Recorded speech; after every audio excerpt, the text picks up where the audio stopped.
वृंदावन धाम जय राधा श्याम सुंदर राधा श्याम सुंदर राधा श्याम सुंदर ललिता विशाखा जय ललिता विशाखा जय राधे श्याम ललिता विशाखा जय राधे श्याम जय जय कृष्ण बलराम कृष्ण बलराम कृष्ण बलराम जय वृंदावन धाम जय राधा माधव राधा माधव राधा माधव श्री राधे अष्ट सखी जय राधा माधव अष्ट सखी जय राधा माधव जय अष्ट सखी जय राधा माधव अष्ट सखी जय राधा माधव जय गौरानिता गौरानिता गौरानिताय जय गौरानिता निताय गौर हरि बोल हरि बोल निताय गौर हरि बोल जय प्रभुपद प्रभुपद प्रभुपदा शिल गुरुदेवा जय जय गुरुदेव गुरुदेव गुरुदेव जय जय गुरुदेव ओ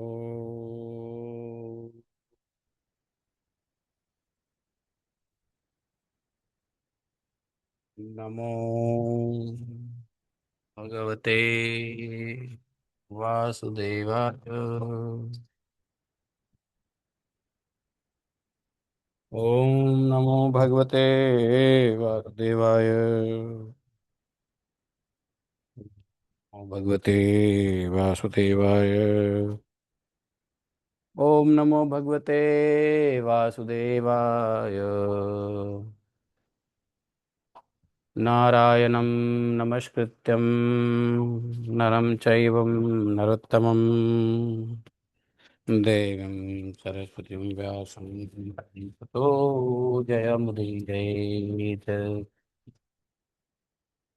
नष्टप्राय सुभद्रेषु नित्यं भागवत सेवया भगवते उत्तमश्लोके भक्तिर्भवति नैष्ठिकी ॐ जन्मान्तरतन्वयादितरतः चार्थे सह विद्याश्वराट् तेने ब्रह्महृदादिकवये मुह्यन्ति यत् सूर्यः तेजो वारिमृदां यथा विनिमयो यत्र त्रिसर्गो अमृषाम् धाम्ना सदा निरस्तकुहकं सत्यं परमं धीमहि धर्मः प्रोजितकैतवत्र परमो निर्मत्सराणां सताम् पद्यं मातृवस्तु शिवदं तापत्रयोन्मूलनं श्रीमद्भागवत महामुनिकृते किं वा परमेश्वरः सद्यो हृदवदत्ते कृतभिः शुश्रूभिः तत्क्षणात् नयं कल्पतरोर्गलितं फलं सुमुखाद् द्रवितसंयुतं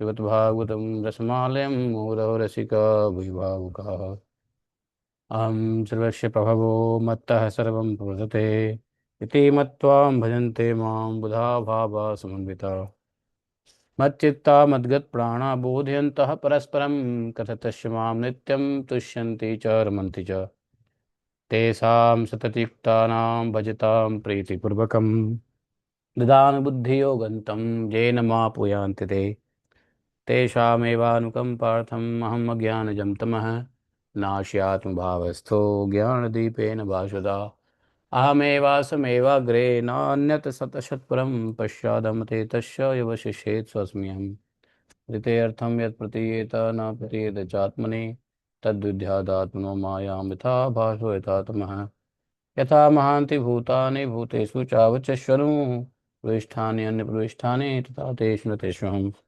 एतावदेव जिज्ञासुं तत्त्वजिज्ञासुनात्मना अन्यव्यतिरेकाभ्यां यत्स्यात् सर्वत्र सर्वदा हरे कृष्णा कृष्ण कृष्ण हरे हरे हरे राम राम राम हरे हरे हरे कृष्णा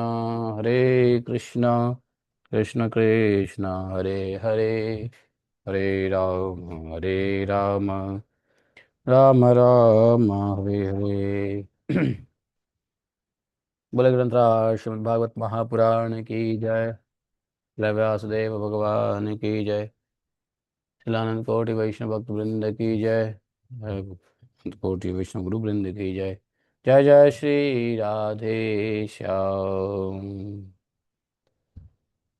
हरे कृष्णा। तो आज आवाज आ रही है? यस नो बताओ। जी आ रही है। क्लियर।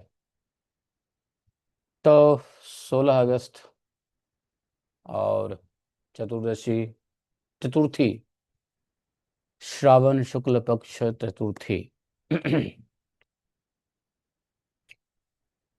हस्त नक्षत्र है, साध्य योग है, विष्टि भद्र करण बब करण और वार है रविवार। श्रावण का महीना सबके लिए, उत्तर हो या दक्षिण। वर्षा ऋतु चल ही रहा है, दक्षिणायन प्रभावरत संवत से चल ही रहा है। सूर्य आज तक कर्क में ही है, कल चले जाएंगे सिंह में। हाँ, कल इस महीने का संक्रांत है, जिसको सिंह संक्रांत कहते हैं। संक्रांत, सिंह संक्रांत का मतलब है कि सिंह में सूर्य का आगमन 1 महीने के लिए। हरे कृष्णा। तो ये हुआ पंचांग। अब हम लोग आज का कथा में हम लोग क्या सुनने वाले हैं? अथ चतुष्पंचाशतमो अध्याय है। ये करीब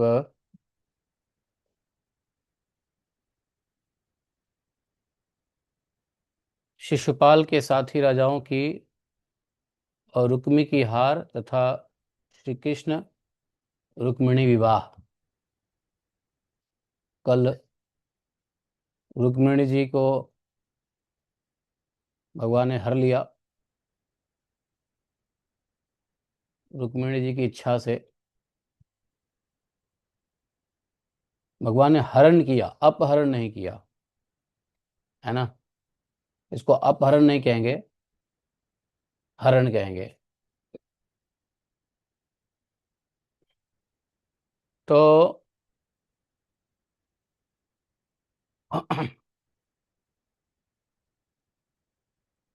हरे कृष्णा हरे कृष्णा। राम राम राम राम हरे हरे। आवाज आ रही है? बीच में कट गए थे शायद। अभी आ रहे। ओह, तो नेटवर्क इश्यू हो गया था। तो आगे शिशुपाल और उनके जितने भी, यहाँ तक कि रुक्मी भी, उनका भी हार होता है। आगे पढ़ेंगे। श्री शुकवाच इति सर्वे सुसंरब्धा वहा नारूह्य दंसिताः स्वैः स्वैः बलैः परिक्रांता अन्वियुद्ध अन्वियुधृतकामुकाः तानापतत् आलोक्य यादवानीकयूथपाः तस्थूस्ततसन्मुखा राजन् विस्फुज्य स्वधनुषुते अश्वपृष्ठे गजस्कन्धे रथोपस्थे ततो विदाः मुमुचुः शर्वर्षाणि मेघा अद्विश्वपो यथा पत्युः बलं शरासारि छन्नं वीक्ष्य सुमध्यमा शब्रीडमेक्षत दक्षं भयविह्वललोचना प्रहस्य भगवानाः मास्मभैर्मावलोचने विनक्ष्यन्त्यधुनैवैतत् तावकैः तावकैः शत्रवं बलम्। ॐ अज्ञानतिम्रान्धस्य ज्ञानञ्जनशलाकया चक्षुरुन्मीलितं येन तस्मै श्रीगुरवे नमः। श्रीचैतन्यमनोभीष्टं स्थापितं येन भूतले स्वयं रूपा कदा मह्यं ददाति स्वपदान्तिकम्। वन्देऽहं श्रीगुरोः श्रीयुतपदकमलं श्रीगुरोन् वैष्णवांश्च श्रीरूपं सागरजातं सहगणरघुनाथान्वितं तं सजीवं साद्वैतं सावधूतं परिजनसहितं श्रीकृष्णचैतन्यदेवं श्रीराधाकृष्णपादान् सगणललिता शिवशाखान्वितांश्च हे कृष्णकरुणासिन्धो दीनबन्धो जगत्पते गोपेश गोपिकान्तं राधाकान्तं नमोऽस्तुते तप्तकाञ्चन गौराङ्गी राधे वृन्दावनेश्वरी वृषभानुसुते देवी प्रणमामि हरिप्रिये वाञ्छाकल्पतरुभ्यश्च कृपा सिन्धुभयैव च पतितानां पावनेभ्यो वैष्णवेभ्यो नमो नमः। जय श्री कृष्ण चैतन्य प्रभु नित्यानंद श्री अद्वैत गदाधर श्रीवासादि गौर भक्तवृंद।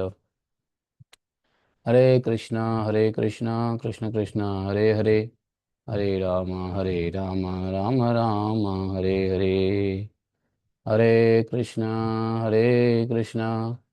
कृष्ण कृष्ण हरे हरे हरे राम राम राम राम हरे हरे। बोलिए ग्रंथराज श्रीमद् भागवत महापुराण की जय। तो हमारे श्रील सुखदेव जी महाराज कथा को आगे बढ़ाते हुए कहते हैं, परीक्षित जी, इस प्रकार कह सुन करके सबके सब राजा क्रोध से आग बबूला हो उठे। समझे?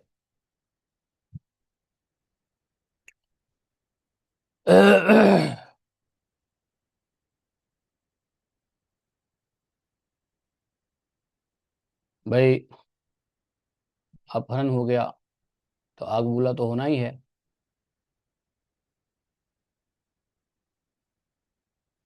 एतत् सर्वं श्रुत्वा ते सर्वे राजानः अत्यंत क्रुद्धा अभवन्। सब क्रोधित हो गए। तेन कवचानि धारित्वा स्व स्ववाहनेषु आरूढ़ा अभवन्। सबने क्या किया? कवच धारण कर लिया और कवच धारण करके अपने अपने वाहन पे सवार हो गए। किस लिए? लड़ाई करने के लिए। स्वहि स्वहि सैनिकैः सह धनुषि गृहीत्वा ते भगवान श्री कृष्णस्य सेनायाः पृष्ठतः धावितवन्तः। भगवत हैं सेना लोग भगवान कृष्ण के पीछे अपने यदुवंशियों के सेनापति ने भी देखा। भगवान के सेना यदुवंशियों के सेनापतियों ने देखा कि शत्रु के दल हम पर चढ़ा आ रहा है। तब उन्होंने भी अपने अपने धनुष का टंकार किया और घूमकर उनके सामने डट गए। जब भगवान श्री कृष्ण आए थे द्वारका में, तो वैसे बलराम जी को बताया नहीं था कि हम द्वारका जा रहे हैं, बिना बताए चल दिए। और इधर बलराम जी ने देखा कि कृष्ण कहाँ है, कहाँ है, कहाँ है कृष्ण। तो पता चला कि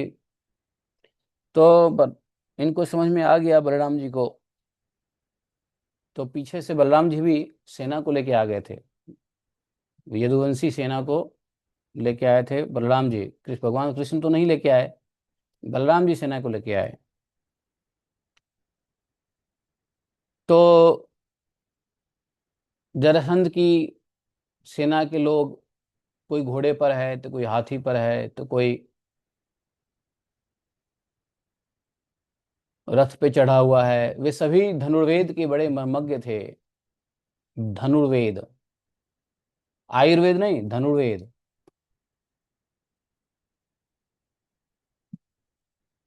वे यदुवंशियों पर इस प्रकार बाणों की वर्षा करने लगे मानो दल के दल बादल पहाड़ों पर मूसलाधार बारिश कर रही हो। समझे?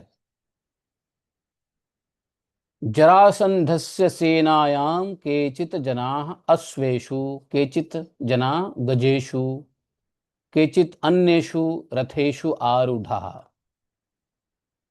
आसन्। ते सर्वे धनुर्विद्यायाम अत्यंतम निपुणाः आसन, थे, आसन हैं। ते यदुवंशीयानां सैनिकानाम् उपरि वाणानां वर्षां कर्तुम आरब्धवन्तः। शुरू कर दिया बाणों की वर्षा, किसके ऊपर? यदुवंशियानाम, सैनिकानाम ऊपरी, यदुवंशी सैनिकों के ऊपर, वाणानाम, बहुत से वाण, वर्षा कर्तुम आरब्धवन्तः, वर्षा कर दिया। कथा यथा वर्षा काले मेघाः पर्वतेषु मुसलधाराया वर्षन्ति। तथा यथा वर्षा काले, बारिश के समय में जैसे मेघ, मेघा पर्वतेषु, पर्वत के ऊपर, मूसलाधारया वर्षन्ति, कैसे मूसलाधार मेघ होता है, तथैव, उसी प्रकार से, ते वाणानाम वर्षाम कृतवन्तः, वो लोग बाणों की वर्षा करने लगे। परम सुंदरी रुक्मिणी देवी दृष्टवती, रुक्मिणी देवी दृष्टवती, देखे, क्या देखी? यत, देखी कि, यत तस्याः पतिः श्री कृष्णस्य तस्य सेनायाः वान वर्षयात् सर्वतः आच्छादितः अस्ति। ये रुक्मिणी ने देखी कि भगवान श्री कृष्ण की सेना वाण वर्षा से ढक गई। तब उन्होंने लज्जा के साथ भयभीत नेत्रों से, कौन? रुक्मिणी, रुक्मिणी ने जब यह देखा कि भगवान श्री कृष्ण की सेना तो बाण की वर्षा से ढक गई है, तो उनको थोड़ा सा लज्जा आया है। ततः सा लज्जया सह भयभीताभ्याम नेत्राभ्याम भगवान श्री कृष्ण से मुखम दृष्टवती, लज्जा से, लज्जा भी आई लेकिन भयभीत के हो, भयभीत और लज्जा दोनों है, लज्जा और भयभीत दोनों दृष्टिकोण से भगवान के मुख को देखी, मुखम दृष्टवती। भगवान श्री कृष्ण हसित्वा अवदन, भगवान हंस के बोले, सुंदरी मां भयशी, डरो मत। तब सेना शीघ्रम एव तब शत्रुणाम सेनाम नाशयन्ति, तो भगवान की सेना,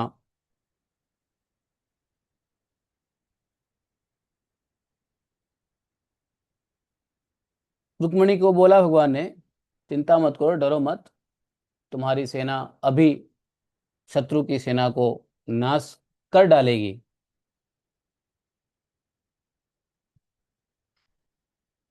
अब भगवान की सेना तो रुक्मिणी जी की भी सेना हो गई, पति की सेना तो रुक्मिणी जी की भी सेना हो गई। भगवान ने कहा डरो मत, तुम्हारी सेना अभी तुम्हारे शत्रुओं की सेना को नष्ट किए डालती है, चिंता मत करो। इधर गद और संकर्षण आदि यदुवंशी वीर अपने शत्रुओं का पराक्रम और अधिक न सह सके, वे अपने बाणों से शत्रुओं के हाथी, घोड़े और रथों को छिन्न भिन्न करने लगे, और उनके बाणों से रथ और घोड़े और हाथियों पर बैठे विपक्षी वीरों की कुंडल, कीट और पगड़ियों से सुशोभित करोड़ों सिर, खड़ग, गदा, धनुष युक्त हाथ, जांग, पैर कट कट कर पृथ्वी पर गिर रहे थे। इसी प्रकार घोड़ा, खच्चर, हाथी, ऊंट, गधे और मनुष्यों के सिर भी कट कट कर रणभूमि में लौटने लगे। अंत में विजय की सच्ची आकांक्षा वाले यदुवंशियों ने शत्रुओं की सेना तहस नहस कर डाली। जरासंध आदि सभी राजा युद्ध से पीठ दिखाकर भाग खड़े हुए। शिशुपालम समभ्येत्य हृतदारमिवारुतम, 10वां श्लोक है। नष्टैत्तं नष्टुत्तं गतोत्साहं शुष्यद्वन्द्वन् अब्रुवन् ब्रुवन् शुष्य ददन्न अब्रुवन् भो भो भो भो पुरुष शार्दुल दौर्मनस्याम इदं त्यज न प्रिय प्रिययो राजन निष्ठा देहीषु दृश्यते। उधर शिशुपाल अपनी भावी भावी पत्नी को छीन जाने के कारण, भावी पत्नी मतलब होने वाली पत्नी, वुड बी वाइफ। अभी तक वैसे रुक्मिणी जी किसी की पत्नी हुई नहीं है, भगवान से भी विवाह अभी नहीं हुआ है। शिशुपाल से होने वाला था लेकिन नहीं हुआ। शिशुपाल अपनी भावी पत्नी के छिन जाने के कारण, होने वाली पत्नी के छिन जाने के कारण मानो मरनासन सा सो रहा था। उसको शोक जो है ना व्याप्त हो रहा था उसके हृदय में, मरे हुए की तरह। उसका मुंह कुम्हला गया था, न तो उसके हृदय में कोई उत्साह रह गया था और न तो शरीर पर कांति।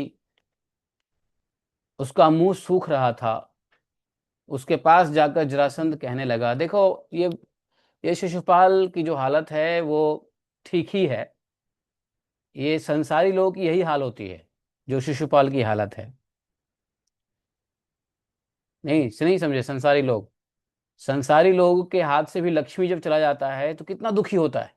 मानो कि अरे लक्ष्मी, पैसा चला गया तो सब कुछ चला गया, ऐसा लगता है। क्योंकि पैसा ही सब कुछ है उसके लिए, है। संसारी लोगों के लिए पैसा ही सब कुछ है। पैसा सब कुछ है भी, लेकिन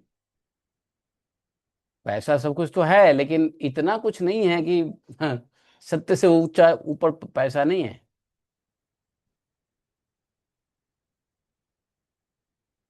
तो अभी किसके हाथ से निकल गया लक्ष्मी? शिशुपाल के हाथ से लक्ष्मी निकल गई। समझे?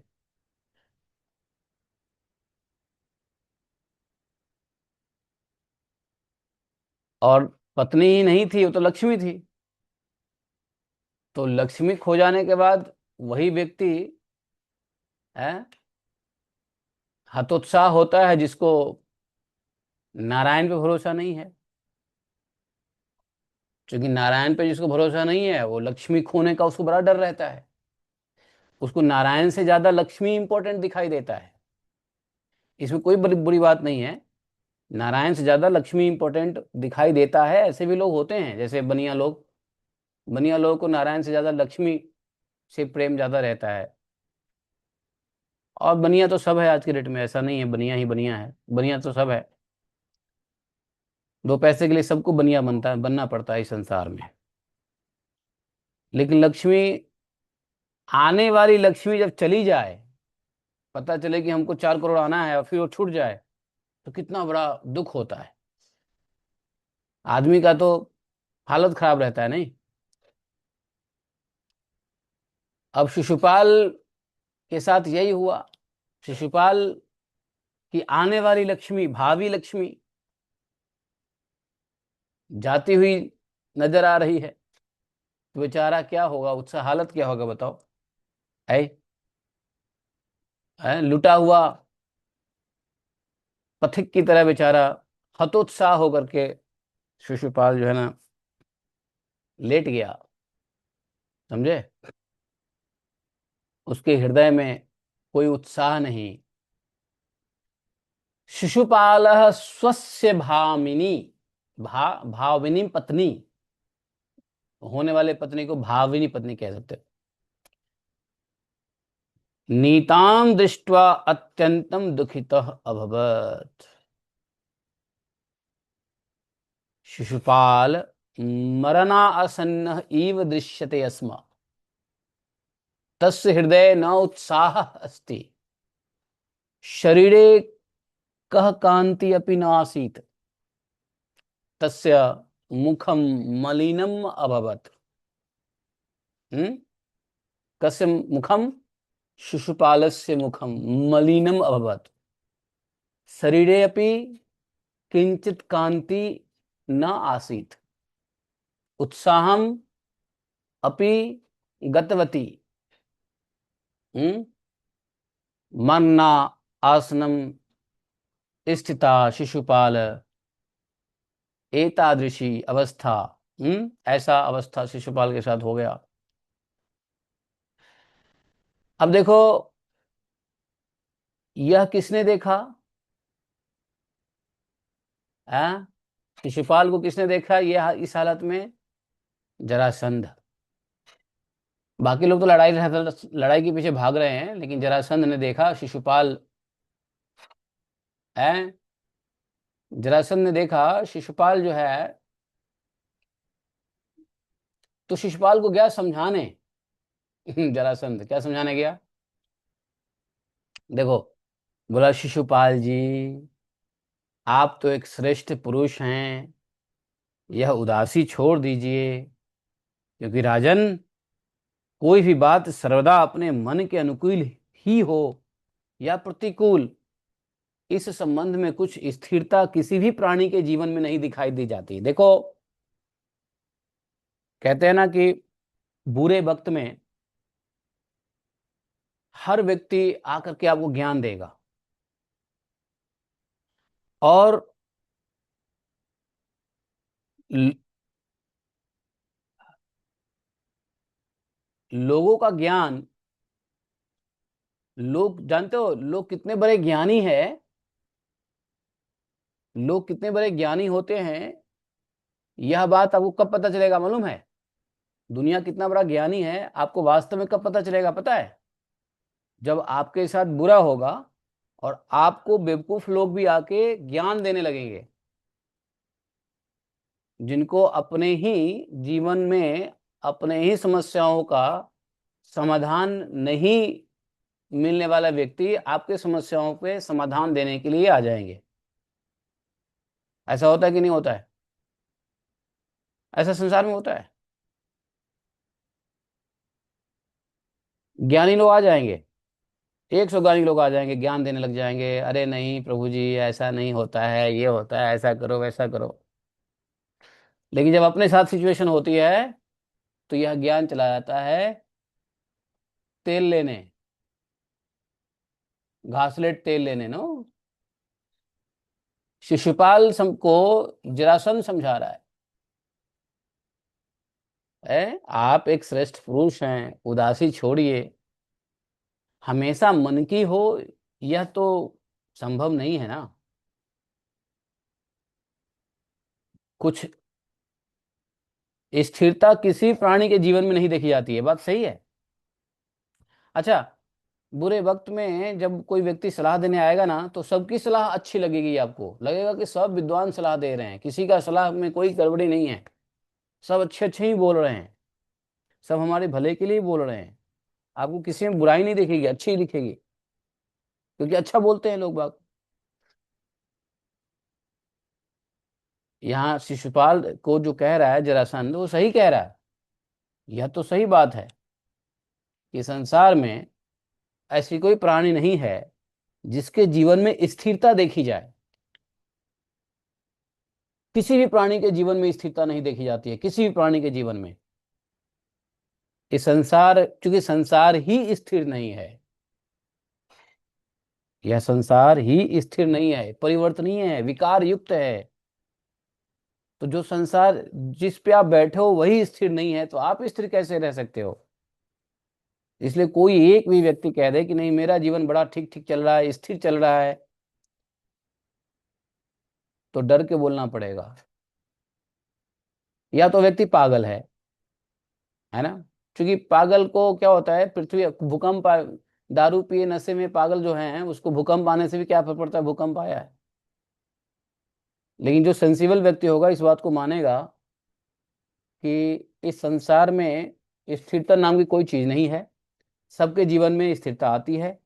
कभी मन की इच्छा की बात पूर्ति होती है, कभी मन की इच्छा की बात पूर्ति नहीं होती है। मनो अनुकूल कथनचित भवंती, कथनचित अपि न भवंती, नहीं भी होता है। और भविष्य काल में भी कभी हो सकता है, कभी नहीं भी हो सकता है। तो ये ज्ञान बहुत अच्छा दे रहा है हमको, सुनना चाहिए, समझना चाहिए। बोले कैसे, कथा कैसे? जैसे कठपुतली बाजीगर की इच्छा के अनुसार नाचती है, तो हमारे जीवन में स्थिरता आए नहीं आए ये तो हमारे ऊपर नहीं है। तो हमारे ऊपर नहीं है तो किसके ऊपर है? कोई तो है जो इस जीवन को नचा रहा है। तो बोले कि कठपुतली, बाजीगर, बाजीगर नचा रहा है।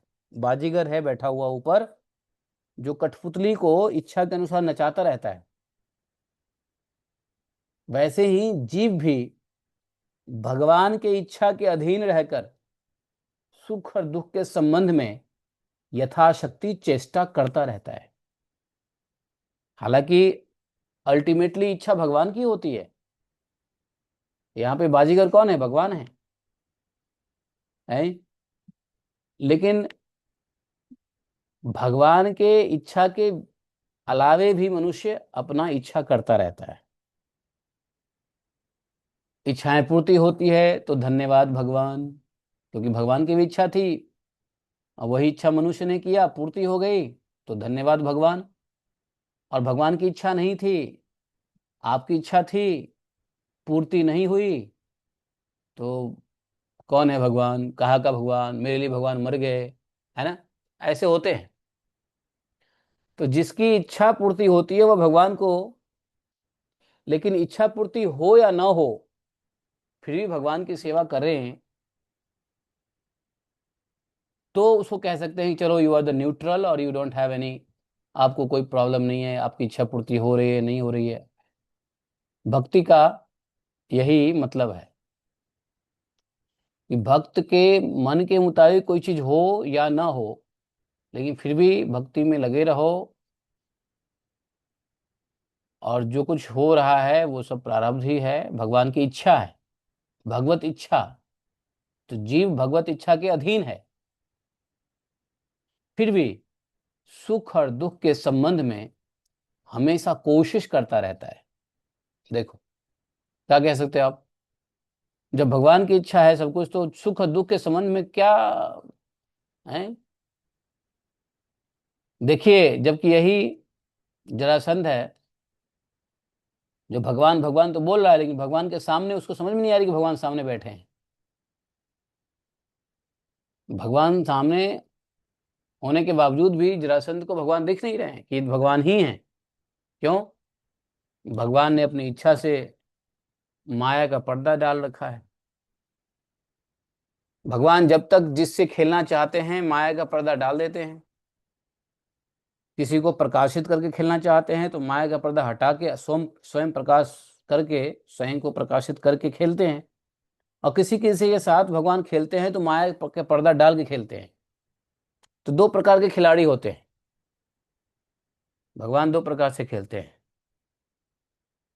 किसी भक्त को माया का पर्दा हटा के भगवान भक्ति भाव में खेलते हैं, और किसी का अगर स्वभाव दुष्ट दानव का है तो उसको माया का पर्दा डाल के भगवान उसके साथ भी खेलते हैं। नहीं खेलते भगवान? आवाज नहीं आ रहा है? आ रहा है कि नहीं आ रहा है आवाज?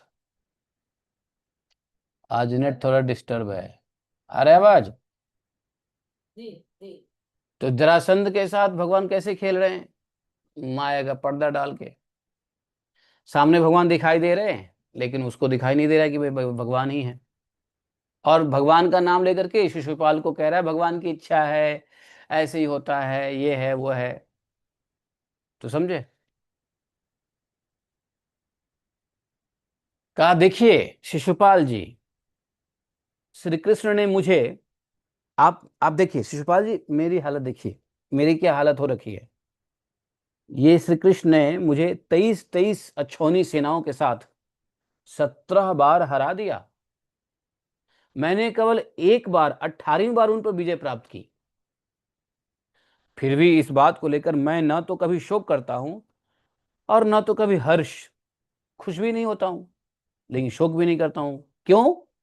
क्योंकि मैं जानता हूं कि प्रारब्ध के अनुसार काल भगवान की इस चराचर जगत को झकझोरते रहते हैं। ये बात बहुत बढ़िया कहा। किसने? जरासंध ने। क्योंकि 17वीं 18वीं वाद की लड़ाई के बाद जरासंध और ब्राह्मण भक्त बन गया, मालूम है? क्योंकि 17 बार की लड़ाई के बाद जरासंध ने ब्राह्मण को धमकी दिया था कि यदि इस बार पराजित हुआ और लौट के आया तो तुम सबको मार डालूंगा। ब्राह्मण ने प्रार्थना किया, भगवान कृष्ण ने बचा लिया। 18वीं बार भगवान कृष्ण स्वयं पराजित हो गए।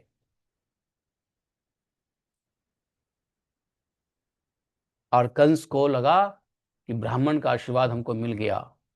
तो इस घटना से हुआ क्या? इस घटना से यह हुआ कि अ, जरासंध को भगवान भगवान से भी अधिक ब्राह्मण में प्रीति बढ़ गई, विश्वास ब्राह्मण में के प्रति बहुत ज्यादा हो गया। और जिसको ब्राह्मण में यदि प्रीति हो तो उसको भगवान में भी प्रीति होगी। भगवान में प्रीति हो या ब्राह्मण में प्रीति हो, एक ही बात है। ब्राह्मण मतलब गुरु या भगवान के भक्त, तो कोई अंतर नहीं है। तो भगवान ने क्या किया? ब्राह्मणों को बच्चा रक्षा करने के लिए जरासंध से एक बार हार गए, 18वीं बार हार गए। मतलब हार क्या गए, मतलब भाई कोई सामने लड़ेगा ही नहीं तो उसकी जीत ही मानी जाएगी, हैं? पहले दिन से जीत हो जाता है। महाराष्ट्र में एक कोई एमपी था। अभी पिछले बार के चुनाव में महाराष्ट्र से एक एमपी था। नहीं, सूरत, महाराष्ट्र नहीं, सूरत से एक एमपी था जो इलेक्शन से पहले ही उसकी जीत घोषित हो गई। क्यों मालूम है? उसके सामने कोई था ही नहीं। किसी ने कंटेस्ट ही नहीं किया उसके सामने। सूरत का एमपी है वो, है। तो जीत तो हो ही जाती है जब विपक्ष में कोई है नहीं तो, या विपक्ष भाग जाए, छुप जाए। तो विजय हो गई लड़ाई के दृष्टिकोण से। तो जरासंध ने सोचा कि हमारी विजय, कृष्ण बलराम दोनों भाग गए पर्वत पे और हमने पर्वत के ऊपर लगा दी आग, तो उसमें जल के मर गए होंगे, मैं तो जीत गया। और इस बार वो ब्राह्मण से विनय किया था, विनती किया था। तो उसको लगा कि नहीं, इन ब्राह्मणों ने इस बार प्रार्थना की है और इसलिए मैं, तो ब्राह्मण के प्रति उसे श्रद्धा बढ़ गई। इसलिए ब्राह्मण को पूजना चालू किया। ब्राह्मण का, किसी ब्राह्मण को वो खाली हाथ नहीं लौटने दिया, समझे? और इसी का फायदा फिर भगवान उठाते हैं। जरासंध के इस स्वभाव का भी फायदा भगवान उठाते हैं। आपको पता है, आगे चल के हम लोग देखेंगे कि कैसे भगवान अर्जुन और भीम को लेकर के पहुंच जाते हैं ब्राह्मण भेष में। और उसके ब्राह्मण के प्रति जो सत्य संकल्प था वो जरासंध,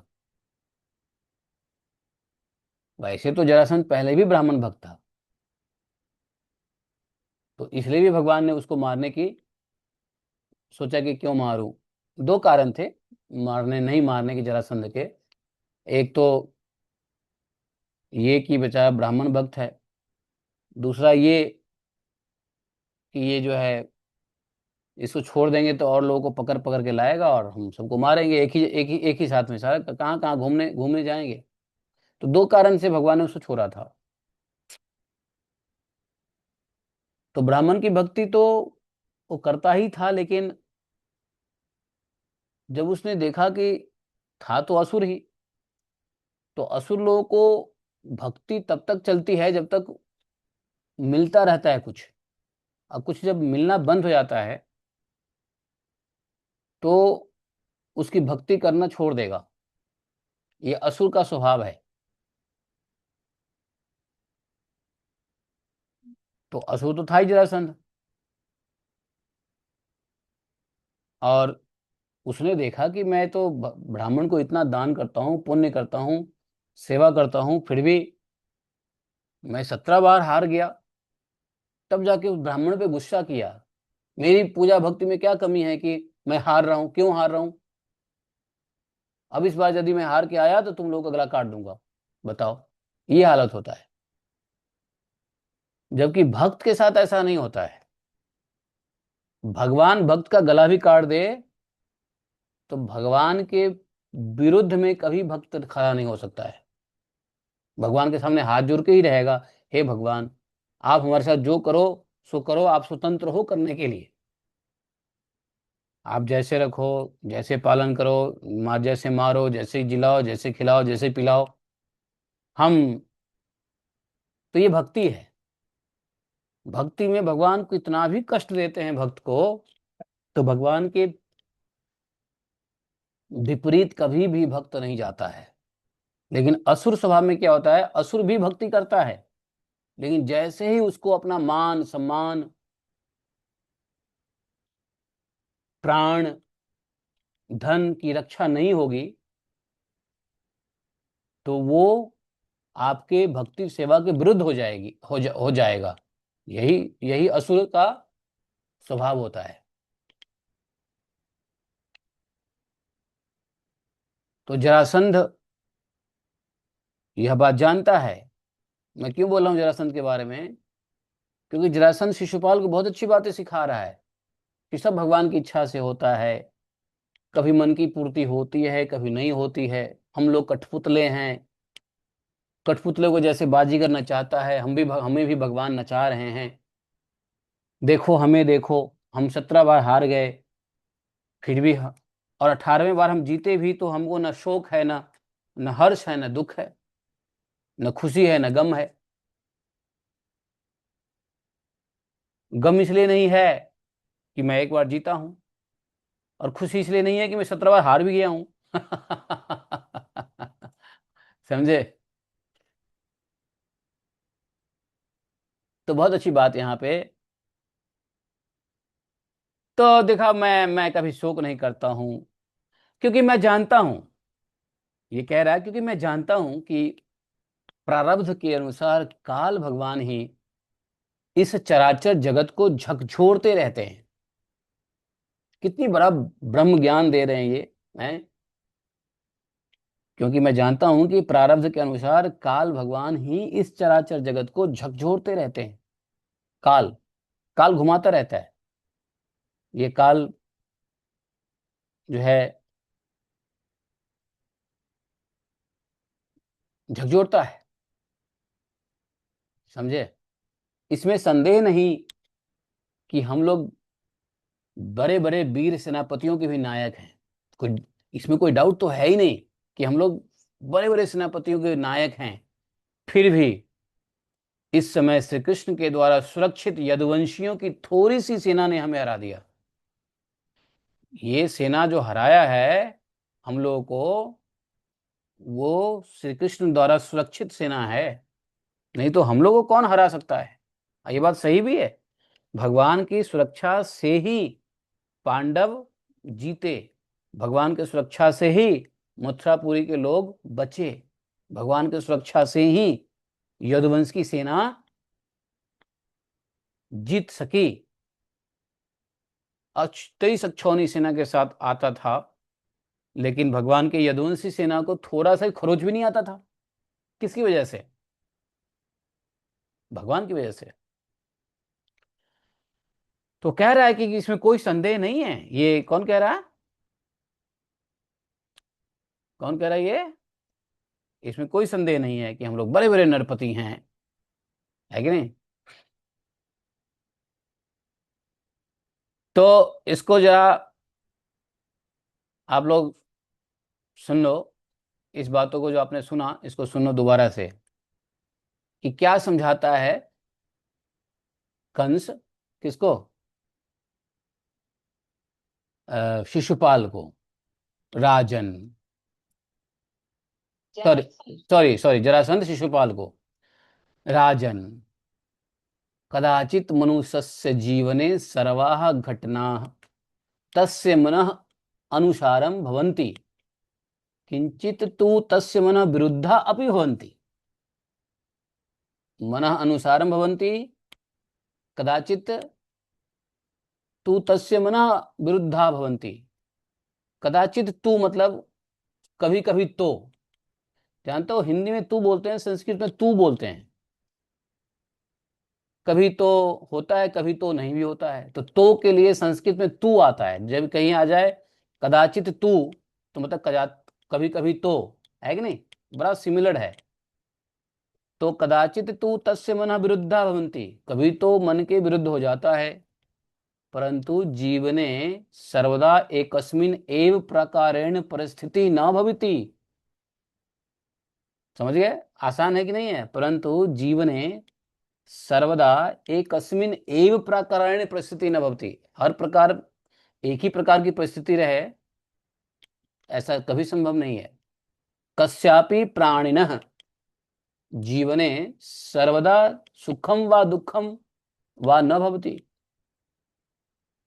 सिर्फ सुखी सुख है या कभी दुखी दुख है, ऐसा नहीं होता। कस्यापि प्राणी के जीवन में हमेशा सुखी सुख या दुखी दुख नहीं होता है।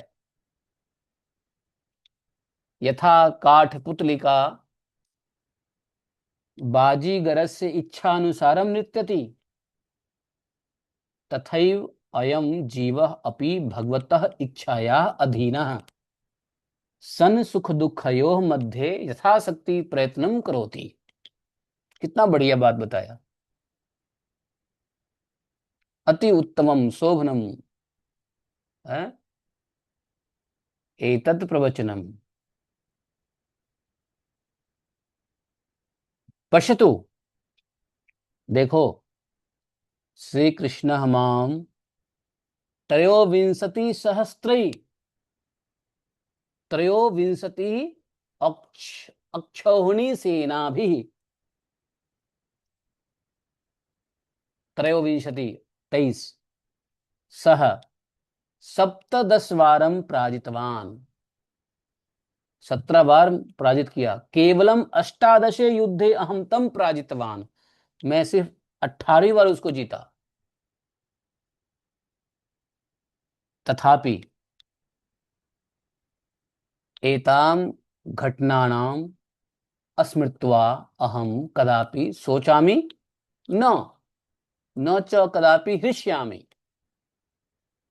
अहम जानामि, मैं जानता हूं, यत प्रारब्ध कर्मानुसारम भगवान एव काल रूपेण अस्मिन् चराचरे जगति परिवर्तनम करोति।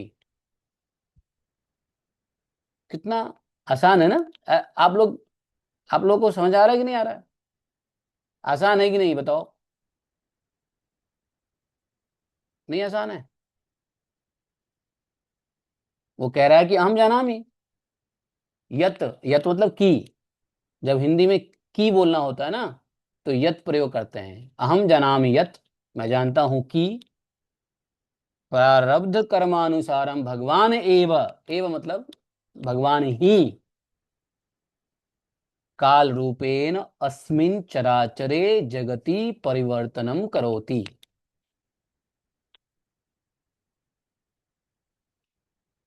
निस्संदेहम वयम महावीराणाम सेनापतीनाम अपि नायकः अस्मः। निस्संदेह वयम महावीराणाम सेनापतीनाम अपि नायकः अस्मः। तथापि अस्मिन् समये, इस समय, श्री कृष्णेन रक्षिता यदुवंशीयानाम अल्पानाम सेनानाम एव वयम पराजितवन्तः।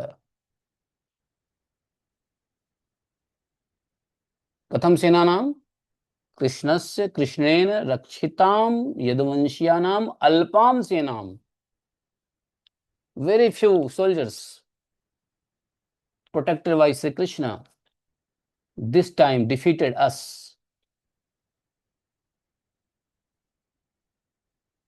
अस्मिन् समये अस्माकं शत्रुम एव विजयः अभवत्, एतः कालः तेषाम् अनुकूलः आसीत्।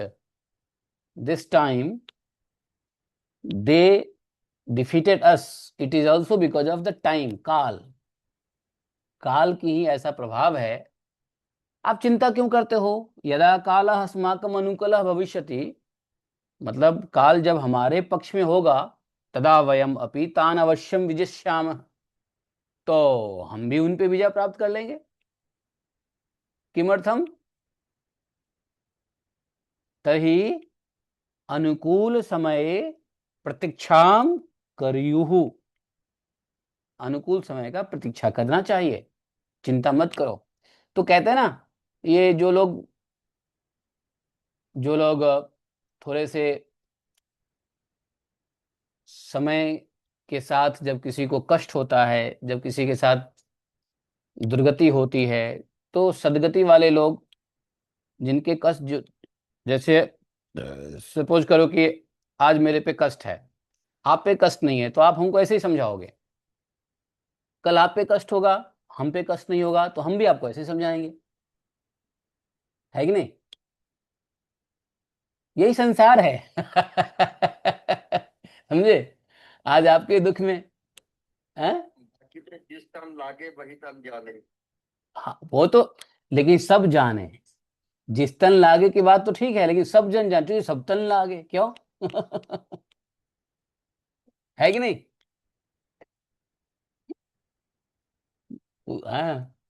तो कहते हैं ना, सुख में दुख के दिन नहीं भूलने चाहिए। तो ये प्रवचन दे रहे हैं कौन? जरासंध जी।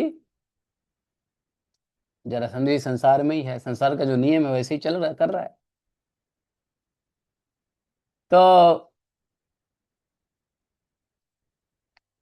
बोले कि देखो,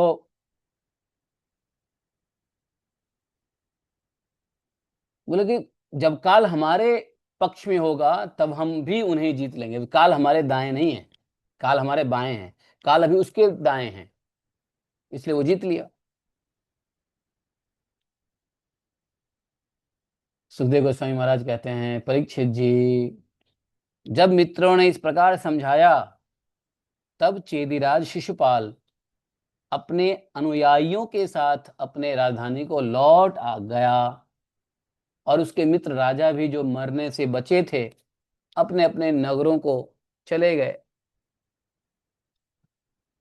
शिशुपाल के रक्षा में के लिए ही तो आया था जरासंध। शिशुपाल, अब आपके रक्षा में, आपके आपके पक्ष में जो लोग जाएंगे, वो आपको समझाएंगे, तो आपको तो बात मानना पड़ेगा। ये भी संसार का नियम है। देखो, संसार का नियम समझते जाओ। ये संसार जैसे अस्थिर है, वैसे ही संसार का नियम भी अस्थिर है। संसार जैसा झूठा है, झूठा नहीं कह सकते हैं, परिवर्तनशील है, ऐसे ही संसार के नियम भी परिवर्तनशील है। समझे? आप दाएं करवट लोगे, संसार आपको उसी करवट में दोष निकाल देगी। बाएं करवट लोगे, संसार आपको बाएं करवट ही दोष निकाल देगी।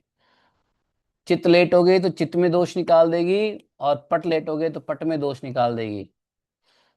पट लेटोगे तो चित का बड़ाई कर देगी, पट की बुराई कर देगी। दाएं लेटोगे तो बाएं की बड़ाई करके दाएं की बुराई कर देगी। इस संसार में कहाँ जाओगे? समझे? संसार की दृष्टिकोण ही बड़ा गलत है। भागवत दृष्टिकोण नहीं है संसार की दृष्टिकोण।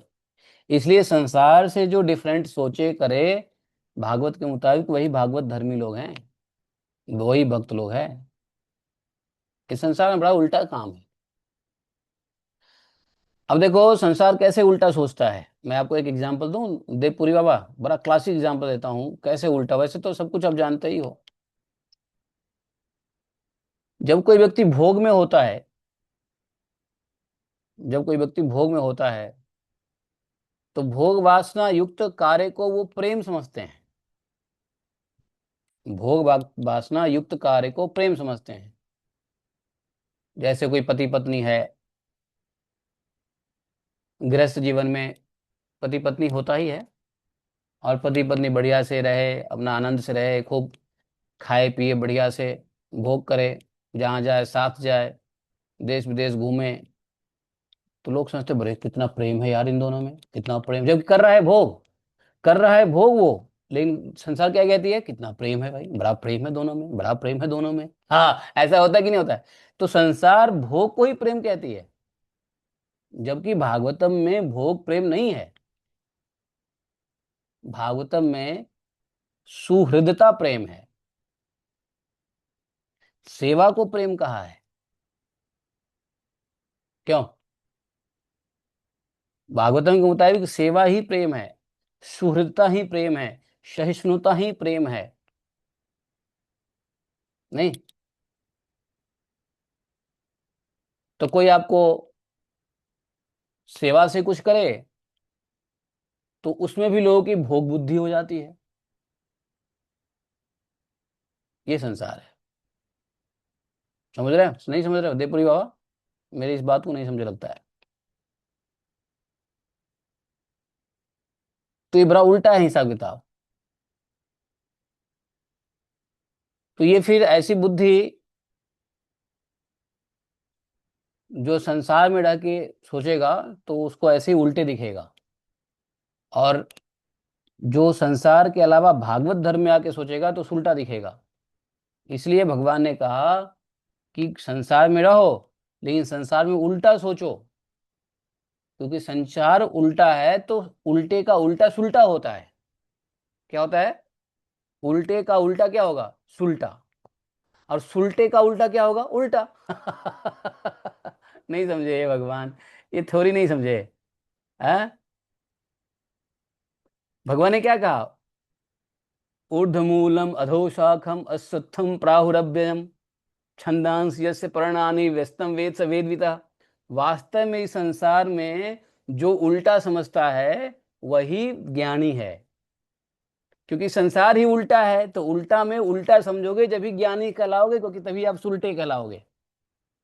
इसलिए इस संसार का जो जड़ है, वृक्ष है, उसकी जड़ ऊपर है, तना नीचे है, और दिखता क्या है? जड़ नीचे, तना ऊपर। भगवान करे नहीं, ये मत देखो, जड़ को ऊपर देखो और तना को नीचे देखो। और इसको जिस दिन देखने लग जाओगे उस दिन तुम पंडित हो जाओगे। कौन सा श्लोक है वो?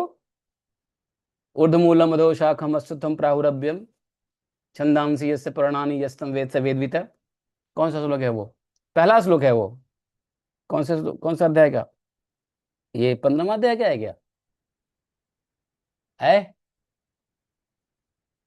15वां अध्याय। हाँ परम, हाँ अजय ठाकुर प्रभु, 15वां अध्याय है ना? हाँ सही बात है, 15वां अध्याय का पहला श्लोक है ये, कि भगवान भैया इस संसार को उल्टा देखो,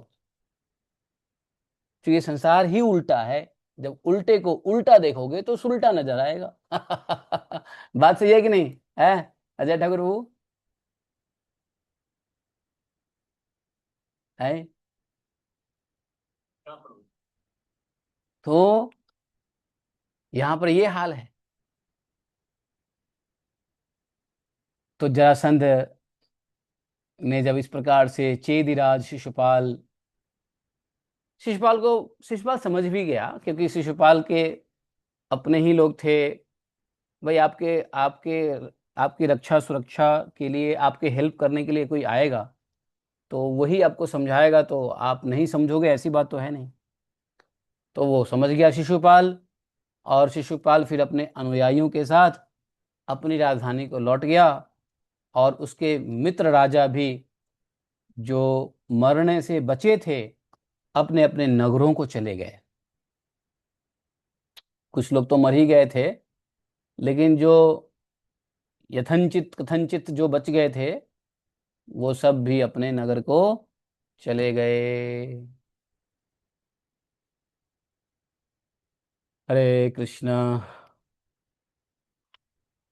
तो रुक्मिणी का बड़ा भाई रुक्मी भगवान श्री कृष्ण से बहुत द्वेष रखता था, और उसी के वजह से तो सारा लफड़ा हुआ। द्वेष नहीं रखता तो रुक्मी के तो पिताजी और रुक्मी के अन्य भाई सब चाहते ही थे भगवान कृष्ण से विवाह करना, रुक्मी माता को, रुक्मिणी मैया को।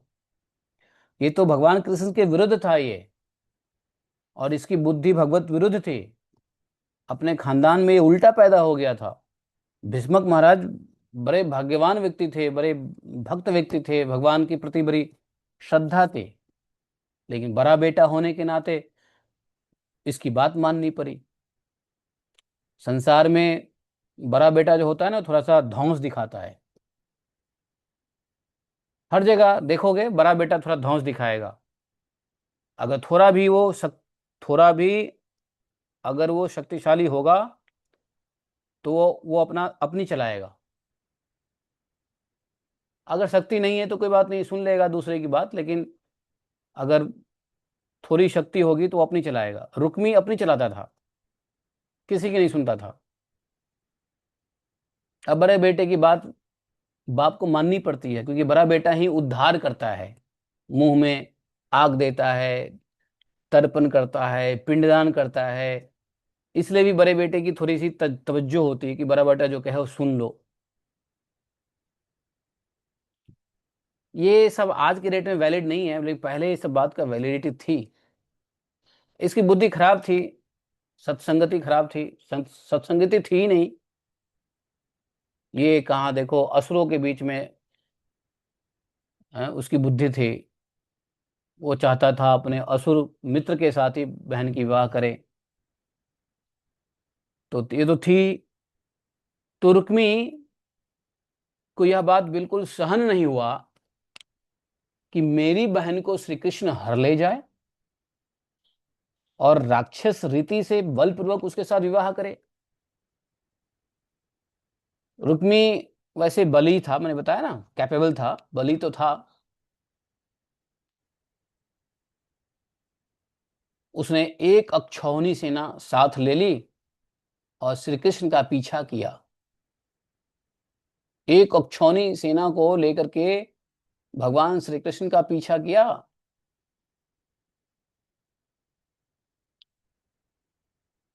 रुक्मिण्याः रुक्मिण्याः रुक्मिणी के ज्येष्ठ भ्राता रुक्मी भगवान श्री कृष्णं प्रति अत्यंतम द्वेषम करोति स्म, करता था। तस्य एतत् सर्वथा न रोचते स्म यत् श्री कृष्णः तयाः भगिनीः हृत्वा राक्षस विधिना बलपूर्वकं तया सह विवाहं करोति।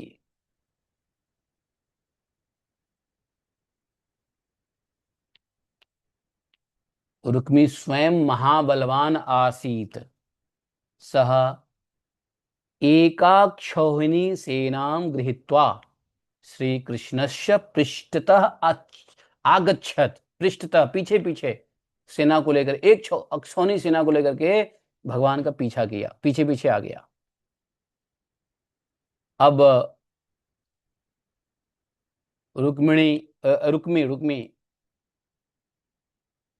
क्रोध के मारे तो जल रहा था। उसने कवच पहनकर और धनुष धारण करके समस्त नरपतियों के सामने यह प्रतिज्ञा की कि मैं आप लोगों के बीच में यह शपथ करता हूं कि यदि मैं युद्ध में श्री कृष्ण को न मार सका और अपनी बहन रुक्मिणी को न लौटा सका तो अपनी राजधानी कुंडिनपुर में प्रवेश नहीं करूंगा। ऐसा उसने शपथ ग्रहण कर लिया कि ऐसा मैं शपथ ग्रहण करता हूं, यदि मैं युद्ध में श्री कृष्ण को न मार सका और अपनी बहन रुक्मिणी को न लौटा सका तो अपनी राजधानी कुंडिनपुर में प्रवेश नहीं करूंगा। और वास्तव में उसने नहीं किया प्रवेश। उसने कुंडिनपुर से अलग दूर अपना ही एक किसी गांव में अपना शहर बसाया, वहीं रहने लगा, नहीं लौटा। परीक्षित क्षत्रिय, क्षत्रिय जो सोचता है, जो बोलता है, वो करता है। बोला परीक्षित जी, यह कहकर वह रथ पर सवार हो गया और सारथी से बोला, जहां कृष्ण हो वहां शीघ्रता से मेरी रथ ले चलो। आज मेरा उसी के साथ युद्ध होगा। आज मैं अपनी तीखे वाणों से उस खोटी बुद्धि वाले ग्वाले के बल वीर का घमंड चूर चूर कर दूंगा। बताओ, ऐसा कहा। देखो तो उसका साहस, वह मेरी बहन को बलपूर्वक ले गया। अब सही बात है भाई, किसी की बहन को ले जाओगे तो उसको तो दुख होगा ही। एक साइड से तो सही है भाई।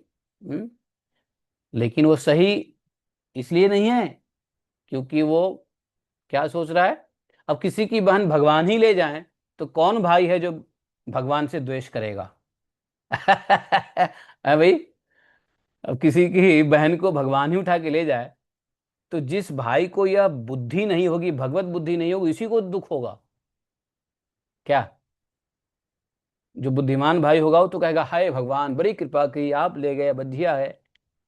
लेकिन जो संसारिक भाई होगा, संसारिक मतलब असुर, सांसारिक मतलब असुर, क्योंकि संसार में असुर लोग ही रहते हैं। भगवत लोग तो यहाँ पे टाइम पास कर रहे हैं भगवान की इच्छा से, लेकिन मौज मस्ती तो संसार में असुर ही करते हैं।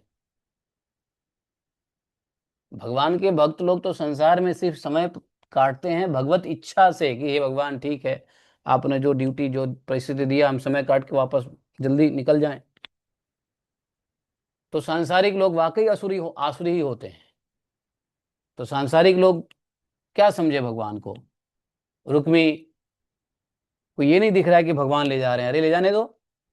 बड़े बड़े योगी तपस्या करते हैं भगवान को पाने के लिए हैं। लक्ष्मी बेचारी रोती रहती है कि भगवान के साथ ऐसी जो है ना व्यवस्था बने, बहुत दिनों से पैर दबा रही हूं, है।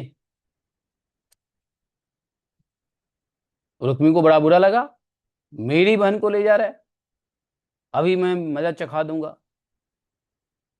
परीक्षित जी, सुखदेव महाराज कह रहे हैं कि परीक्षित जी तया परित्रा सभी कंपितं गया, सूचाव सूष्यन मुखरुद्ध कंठया, कातर्य विस्त्रम सितहेम माललया, गृहीत पादः करुणो निवर्तत।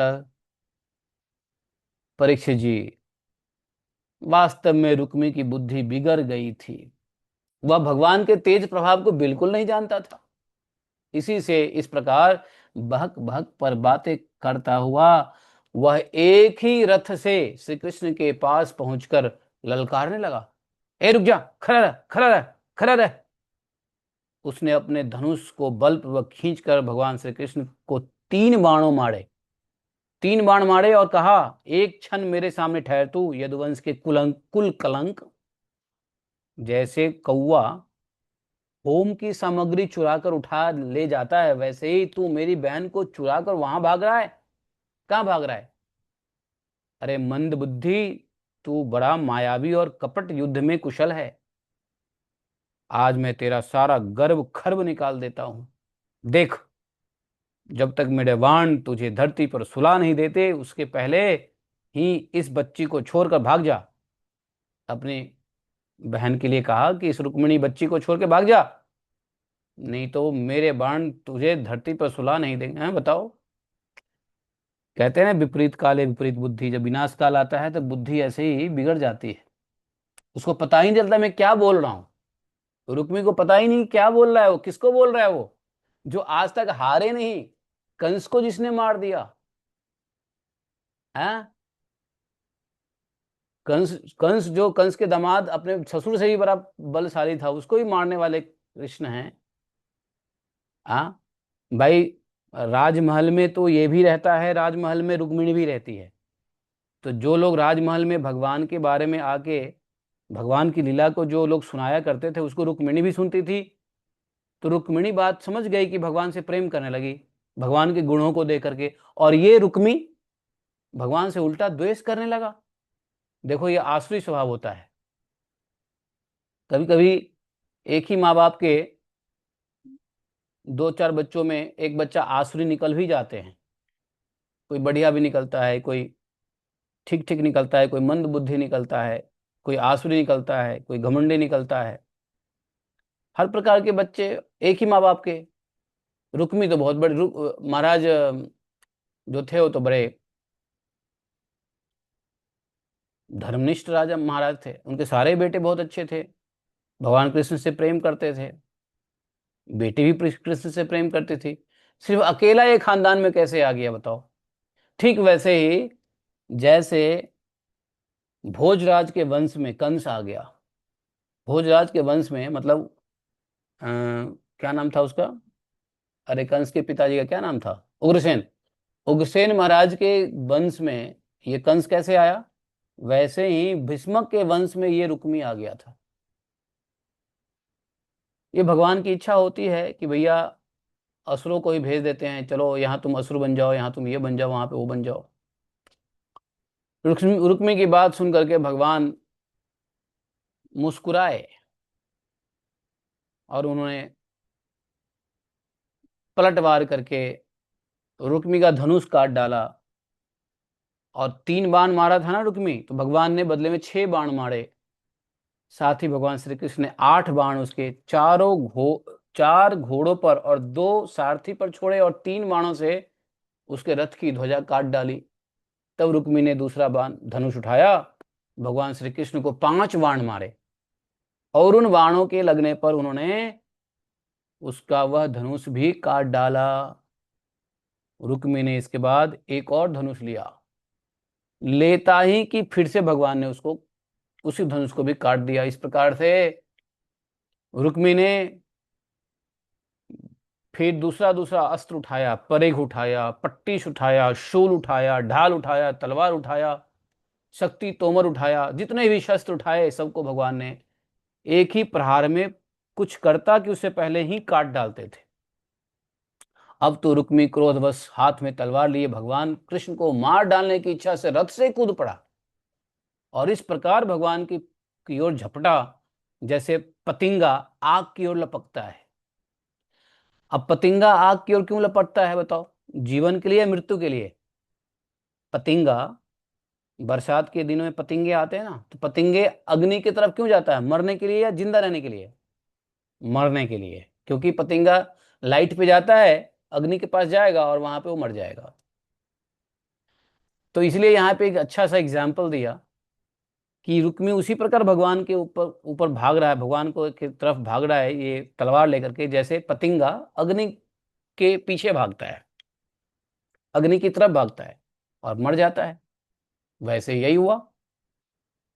जब भगवान ने देखा कि भाई रुक्मी मुझ पर चोट करना चाहता है, तब उन्होंने अपने बाणों से उसकी ढाल तलवार को तिल तिल करके काट दिया और उसके मार डालने के लिए हाथ में तीखी तलवार भगवान ने भी निकाल ली। अब रुक्मिणी जी ने देखा कि ये तो हमारे भाई को ही अब मार डालना चाहते हैं। तब रुक्मिणी जी भय से विहल हो गई और भगवान के चरणों में गिर गिर कर करुण स्वर में बोली। क्या बोली? हे देवों के आराध्य देव, योगेश्वरात प्रेमयात्मन देव देव जगतपते, हंतुम न हसी कल्याणम भ्रातरम में महाभुजा। ये कुंती ने, सॉरी, रुक्मिणी ने कहा कि हे योगेश्वर, हे जगतपति, हे देवताओं के आराध्य देव, आपके स्वरूप और इच्छाओं को कोई नहीं जान सकता। आप परम बलवान हैं परंतु कल्याण स्वरूप भी हैं। आप बलवान भी हैं तो कल्याण स्वरूप भी हैं। आप मेरे भैया को मारने का काम आपके योग्य नहीं है। कोई साला को मारता है? मेरे भैया को मारना आपके योग्य काम नहीं है, इसको छोड़ दीजिए। यहाँ रुक्मिणी ने अपने भाई के लिए प्रार्थना किया है। रुक्मिणी इस समय भगवान के चरणों में गिर पड़ी है। उनके एक एक अंग भय के कारण कांप रहा था, क्योंकि रुक्मिणी, यहाँ पे बताओ, क्या रुक्मिणी अपने भाई से प्रेम करती थी? नहीं करती थी प्रेम। भाई से प्रेम नहीं करती थी रुक्मिणी। ये प्रेम से नहीं प्रार्थना कर रही है रुक्मिणी कि नहीं हमको भाई से बहुत प्रेम है इसलिए मैं कह रहा हूं कि उसको मत मारिए, नहीं। भाई से प्रेम नहीं है रुक्मिणी को, तो फिर भी रुक्मिणी ने क्यों भगवान से प्रार्थना कर रही है छोड़ दीजिए? बताओ, जब प्रेम है ही नहीं भाई से तो भगवान से प्रार्थना क्यों कर रही है? कोई उत्तर दे सकता है, जवाब दे सकता है कोई? Anybody? I want to make sure कि भाई सब लोग सो रहे हैं, मैं बकबक किए जा रहा हूँ। है? कोई सुन भी रहा है? क्यों रुक्मिणी ने क्यों उनको बचाने के लिए अनुरोध किया है? प्रेम तो भाई से है नहीं, फिर भी रुक्मिणी बचाने वो कह रही है मत मारिए। क्यों? कारण क्या है? हैं? कोई कारण नहीं समझ में आ रहा है? क्या कारण हो सकता है? ऐ अरे सिंपल सी बात है, रुक्मिणी यह नहीं चाहती है कि मेरी वजह से मेरा भाई मरे, या मेरी वजह से मुझे भाई के कातिल का वो लगे, क्या बोलते हैं, कलंक। दुनिया क्या कहेगी, अरे देखो, है, ये अपने प्रेम विवाह के चक्कर में अपने भाई को मरवा दिया, ये कलंक है ना। तो अपने को जगत संसार के कलंक से बचाने के लिए रुक्मिणी ने भगवान से प्रार्थना करने लगी, छोड़ दीजिए, छोड़ दीजिए। प्रेम नहीं था। भक्त को असुरों से प्रेम होता है क्या? वो असुर स्वभाव का था वो। लेकिन कोई किसी के हत्या का कारण बन जाए तो ये उसको भी पाप लगता है। और उसको भाई है, सगा भाई है, और बड़ा भाई पिता तुल्य होता है। बड़ा भाई का हत्या अगर हमारी वजह से हो जाए तो पिता की हत्या के बराबर होता है बड़ा भाई। समझे? बड़ा भाई पिता का रिप्रेजेंटेटिव होता है, पिता तुल्य होता है बड़ा भाई। इसलिए बड़े भाई में पिता का ही बुद्धि रखना चाहिए। इसलिए बड़े भाई को, हाँ, था वो असुर बुद्धि का, था वो घमंडी, लेकिन फिर भी वह रुक्मिणी यह दोष का आरोपण अपने ऊपर नहीं लेना चाहती है। इसलिए रुक्मिणी जी ने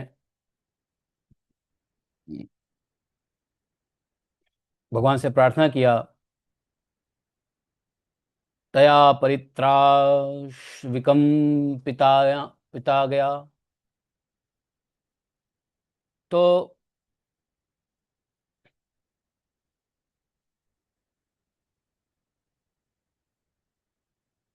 रुक्मिणी जी का एक एक अंग भय के मारे थर थर कांप रहा था, और उनकी मुंह मानो सूख गया था। किस लिए? शोक की प्रबलता से गला रुध गया था। आतुरतावश सोने का हार गले से गिर पड़ा था। इसी अवस्था में भगवान श्री कृष्ण के चरण कमल में पड़ी हुई थी। रुक्मिणी कौन है? लक्ष्मी ही है। तो लक्ष्मी का जगह कहाँ है? भगवान के चरणों में, चरण पे पड़ी हुई है। भगवान ने देखा भयभीत है रुक्मिणी, तो भगवान को दया आई, करुणा से द्रवित हो गए। उन्होंने रुक्मी को मार डालने का विचार छोड़ दिया। किसके करुणा के से? रुक्मिणी के ऊपर करुणा करके भाई रुक्मी को मार डालने का विचार छोड़ दिया। फिर भी रुक्मी उनके अनिष्ट की चेष्टा से विमुख नहीं हुआ। फिर भी रुक्मी ने यह भी नहीं देखा कि अब छोड़ देते, नहीं। भगवान को, फिर भी भगवान के ऊपर आक्रमण करने की कोशिश की। अब भगवान के लिए तो बड़ा समस्या हो गया। अब इसको छोड़ देता हूं तो पत्नी, अगर मारता हूं तो पत्नी को प्रॉब्लम है, और छोड़ देता हूं तो ये मान नहीं रहा है, ये हमको मारने के लिए भाग रहा है। रुक्मी मान नहीं रहा है, रुक्मी भी भगवान को अनिष्ट करने की कोशिश कर ही रहा है। भगवान ने क्या किया? बीच का रास्ता अपनाया। भगवान ने अपना दुपट्टा लिया और रुक्मी को बांध दिया। कभी कभी ऐसी सिचुएशन जीवन में आ जाती है कि आप न छोड़ सकते हो न मार सकते हो, न पास रख सकते हो न छोड़ सकते हो। ऐसी भी जीवन में आती है। तो क्या करोगे? तो बीच का रास्ता अपनाओ। भगवान कृष्ण ने क्या किया? छोड़ता हूं तो ये मुझे मारने आता है, और मारता हूं तो रुक्मिणी को कष्ट हो रहा है, करूँ तो क्या करूं? भगवान ने उस दुपट्टे से बांध दिया पकड़ के, और उसकी दाढ़ी, मूछ तथा केस कई जगह से मुड़वा दिया। छोड़ छोड़ के, यहां छोड़ दिया, वहां छोड़ दिया, वहां छोड़ दिया, वहां छोड़ दिया। दाढ़ी यहां काट दिया, यहां छोड़ दिया, यहां काट दिया, वहां छोड़ दिया, ऐसा पूरा कुरूप बना दिया। तब तक ये तब तक इतना कुछ हो ही रहा था, इतना कुछ कर ही दिए थे भगवान, रुक्मी को कुरूप बना ही दिया था भगवान, कि उधर से यदुवंश वीरों की अद्भुत सेना को, जो अपने शत्रुओं को तहस नहस कर डाला था, ठीक वैसे ही जैसे हाथी कमल के वन को रौंद डालता है। फिर उधर से लौटकर श्री कृष्ण के पास आए तो देखा कि रुक्मी दुपट्टे से बंधा हुआ है और अधमरी अवस्था में पड़ा हुआ है। उसे देखकर सर्वशक्तिमान भगवान बलराम जी को बड़ी दया आई। अब देखो ये बताऊं, रुक्मी रुक्मी का अधमरी अवस्था में पड़ा हुआ यही रुक्मी है जब जो हारे नहीं हार रहा था, हारे हुए भी हार नहीं मान रहा था। तो ये क्यों अधमरा उसकी स्थिति हो गई? क्योंकि जब भगवान ने उसको क्या किया, उसके पूरे कुरूप बना दिया, बाल काट दिया, दाढ़ी मूंछें उल्टे सीधे कर दिया। तो कहते हैं उसको जब भगवान ने कुरूप किया तब जाकर के उसका हिम्मत टूट गया, अधमरा हो गया। नहीं तो बड़ा हौसला था। देखो बाल में कितनी शक्ति होती है। जो असुर प्रकृति के लोग होते हैं ना, उनके बालों में बड़ी आसक्ति होती है। दाढ़ी मूंछ बाल में बड़ी आसक्ति होती है असुर प्रकृति के लोगों को। बालों में आसक्ति करना अच्छी बात नहीं है, आसुरी गुण है, इसमें अहंकार रहता है। जैसे ही बाल उतारा, तितर बितर कर दिया, उसकी तो सारा जो उसकी वो थी ना, सारा अधमरा की तरह हो गया, सारी उसकी तेज ही खत्म हो गया, मान लो अधमरा की तरह हो गया। बाल उतारते ही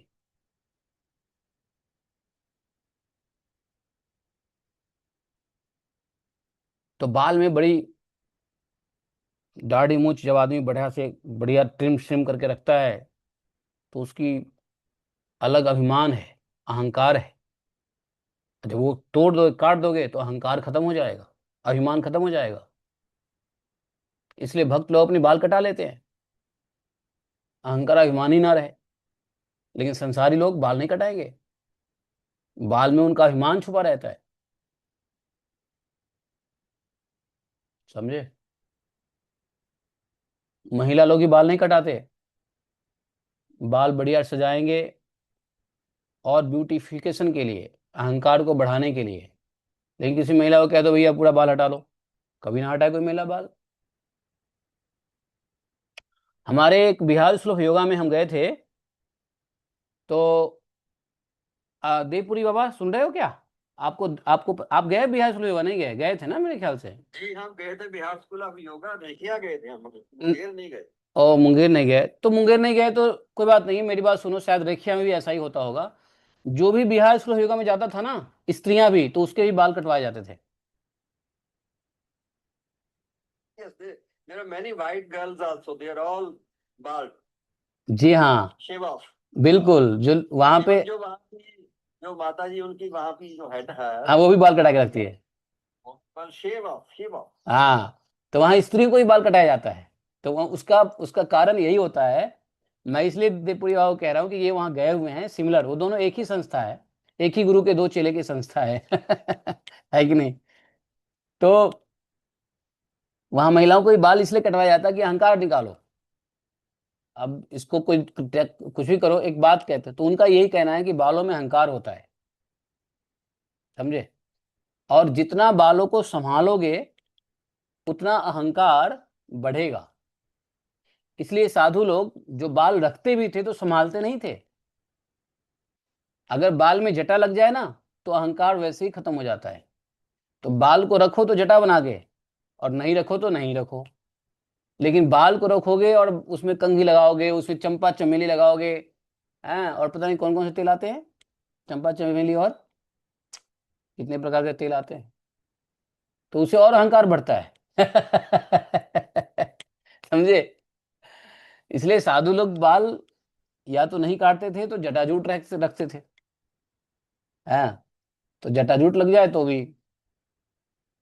तो इसलिए रुक्मिणी रुक्मी का अस्त्र शस्त्र टूटता रहा तब भी उसकी हिम्मत नहीं टूटा। लेकिन बाल जब काट दिया भगवान ने तो उसका हिम्मत ही टूट गया। देखो बाल में कितनी शक्ति है है?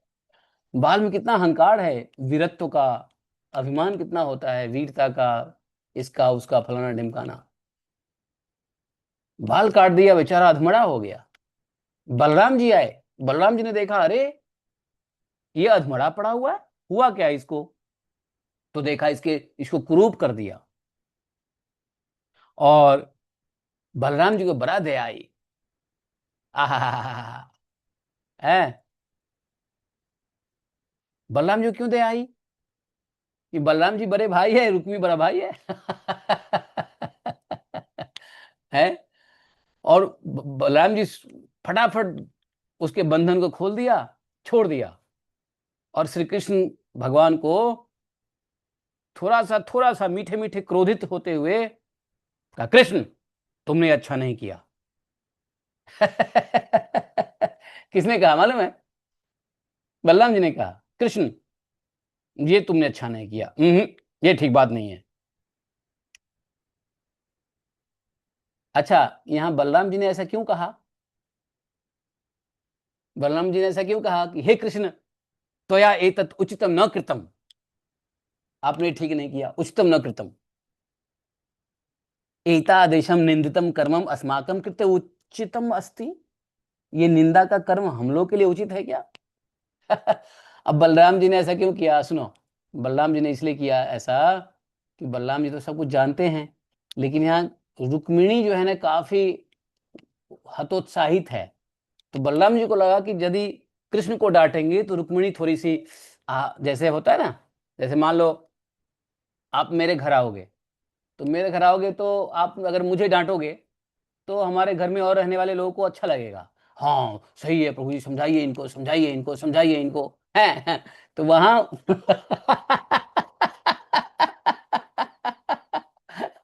ऐसा होता है। वो पंजाबी में, इसमें कुछ पंजाबी में कहते हैं जी, कहना तीनों सुनाना नून। हाँ मतलब नू को डांट नहीं सकते, जो पुत्र वधू है या वशु बहू है, हाँ हाँ हाँ डांट हाँ, नहीं सकते। डांट नहीं सिर्फ सकता डांट लगाओ अपनी लड़की को, अपने लड़के को। इशारा होता है अपनी बहू डांटो। हाँ तो सही। ये कुछ तो होते ही है ना। क्या लगी आज तक, आज डांट बुलाई जा रही है। तो हाँ वो अच्छा लगेगा। हाँ बाहर के लोग आके यदि डांट दे तो आपके घर वालों को अच्छा लगेगा, आपकी बीवी को बड़ा अच्छा लगेगा, सही है। और कहेगी समझाइए समझाइए, देखिए समझाइए समझाइए समझाइए, हाँ। और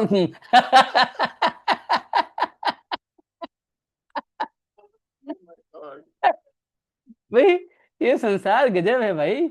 आप चश्मा बदल दो संसार को देखने का तरीका, समझे? तो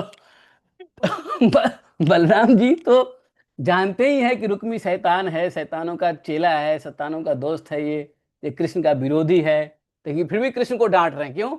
बाजू में रुक्मिणी जो है ना, रुक्मिणी को थोड़ा सा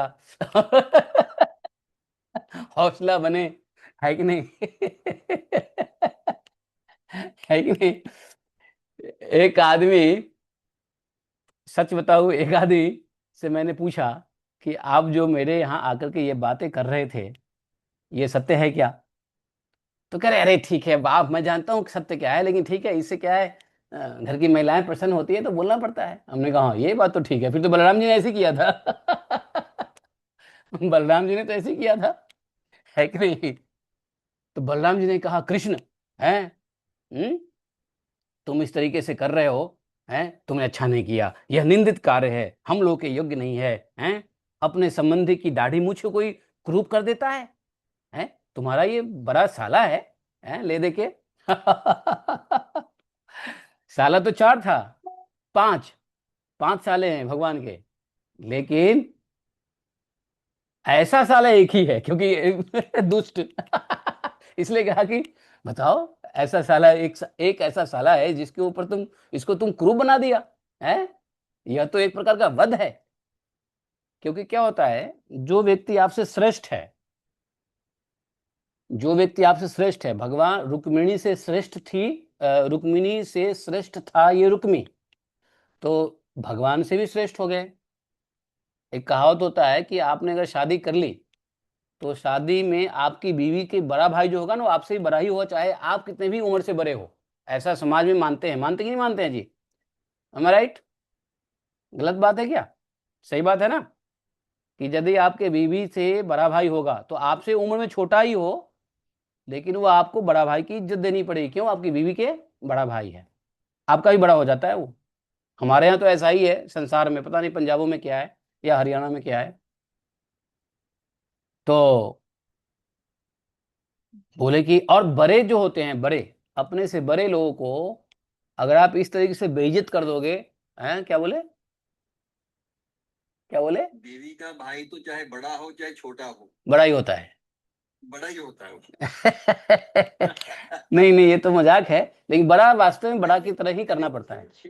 हाँ। भाई एक तरफ, जोरू का भाई एक तरफ। आओ तो ठीक है। तो तो नहीं, वैसे बड़ा भाई होता है तो बड़ा की तरह ही आपको व्यवहार करना पड़ता है, आपको प्रणाम करना पड़ता है, क्योंकि बड़ा है इसलिए। बेशक आपसे उम्र में छोटा हो, लेकिन रिश्ता ऐसा होता है, रिश्ते से आप छोटे हो जाते हो, रिश्ते से बड़े हो जाते हो, ऐसा संसार कहता है। तो तो बड़े लोग जो होते हैं ना, उनके साथ यदि आप इस तरीके से व्यवहार कर दो, दाढ़ी मूछ काट दो, क्रूर बना दो, तो बड़े लोग मतलब सम्माननीय लोग, और सम्माननीय लोगों को बेइज्जती कर देना ही वध है। सम्माननीय लोगों को बेइज्जती कर देना ही एक प्रकार का वध कहलाता है। तो ही बलराम जी ने बोला कि बताओ, तुमने इस प्रकार दाढ़ी मूछ काट करके कुरूप बना दिया, यह तो एक प्रकार का वध है? इधर भगवान कृष्ण को कह रहे हैं, हे कृष्ण, और इधर रुक्मिणी को भी देख करके कह रही हैं, अरे साध्वी रुक्मिणी, तुम्हारा भाई का रूप विकृत कर दिया है, यह सोचकर हम लोगों से बुरा मत मानना। रुक्मिणी को कह रहे हैं, रुक्मिणी को देख के, हमसे बुरा मत मानना, हम लोग बुरे नहीं है, हम लोगों से बुरा ना मानना, क्योंकि जीवन को दुख सुख देने वाला दूसरा कोई नहीं है, उसे तो अपने ही कर्म का फल भोगना पड़ता है? उधर उधर उधर ज्ञान दे रहे थे, कौन? हमारे भाई साहब, क्या नाम है उसका, हाँ, जरासंध। किसको? कि सुख दुख देखना ही पड़ता है, सब भगवान की इच्छा से होता है। यहाँ पे बलराम जी कह रहे हैं, जीव को सुख दुख देने वाला कोई दूसरा नहीं, उसका कर्म ही है। भगवान की इच्छा से नहीं होता जीवों का सुख दुख, कर्म ही है। तो कर्म का ही फल भोगना पड़ता है? अब श्री कृष्ण से बोले, हे कृष्ण, यदि अपना सगा संबंधी वध करने योग्य अपराध करे, तो भी अपने ही संबंधियों के द्वारा उसे मारा जाना उचित नहीं है। यहां बलराम जी कह रहे हैं, यदि अपना सगा संबंधी वध करने योग्य अपराध करे, मान लो ऐसा अपराध कर दे कि आप उसको मृत्यु दंड दे दो, मार दो, फिर भी अपने सगे संबंधी के द्वारा उसका मारा जाना उचित नहीं है, उसे छोड़ देना चाहिए। वह तो अपने अपराध से पहले मर चुका है, मरे हुए को फिर क्या मारना? बलराम जी की बात बड़ा बढ़िया है, कह रहे हैं कि भाई जो अपराध करता है, अपराध करने से तो पहले ही मर जाता है, फिर मरे हो क्या मारोगे यार? लेकिन भगवान छोड़ते नहीं है। भगवान ने छोड़ दिया रुक्मिणी की वजह से, नहीं तो मार डालते। अरे कौरव पांडव तो सगे संबंधी थे ना, भगवान ने पांडव के साथ देकर के कौरव को मरवा दिया, तो भगवान का तो कार्य है? लेकिन बलराम जी का क्या कहना है कि सगा संबंधी यदि वध करने योग्य अपराध भी करे, तो भी संबंधियों के द्वारा उसको मारना नहीं चाहिए, उचित नहीं है, छोड़ देना चाहिए, क्योंकि मरे को क्या मारना। मतलब कुछ समझ में नहीं आता बलराम जी क्या कह रहे हैं, भगवान कृष्ण क्या कर रहे है? बलराम जी के उल्टा ही भगवान श्री कृष्ण कर रहे हैं, भाई भगवान है।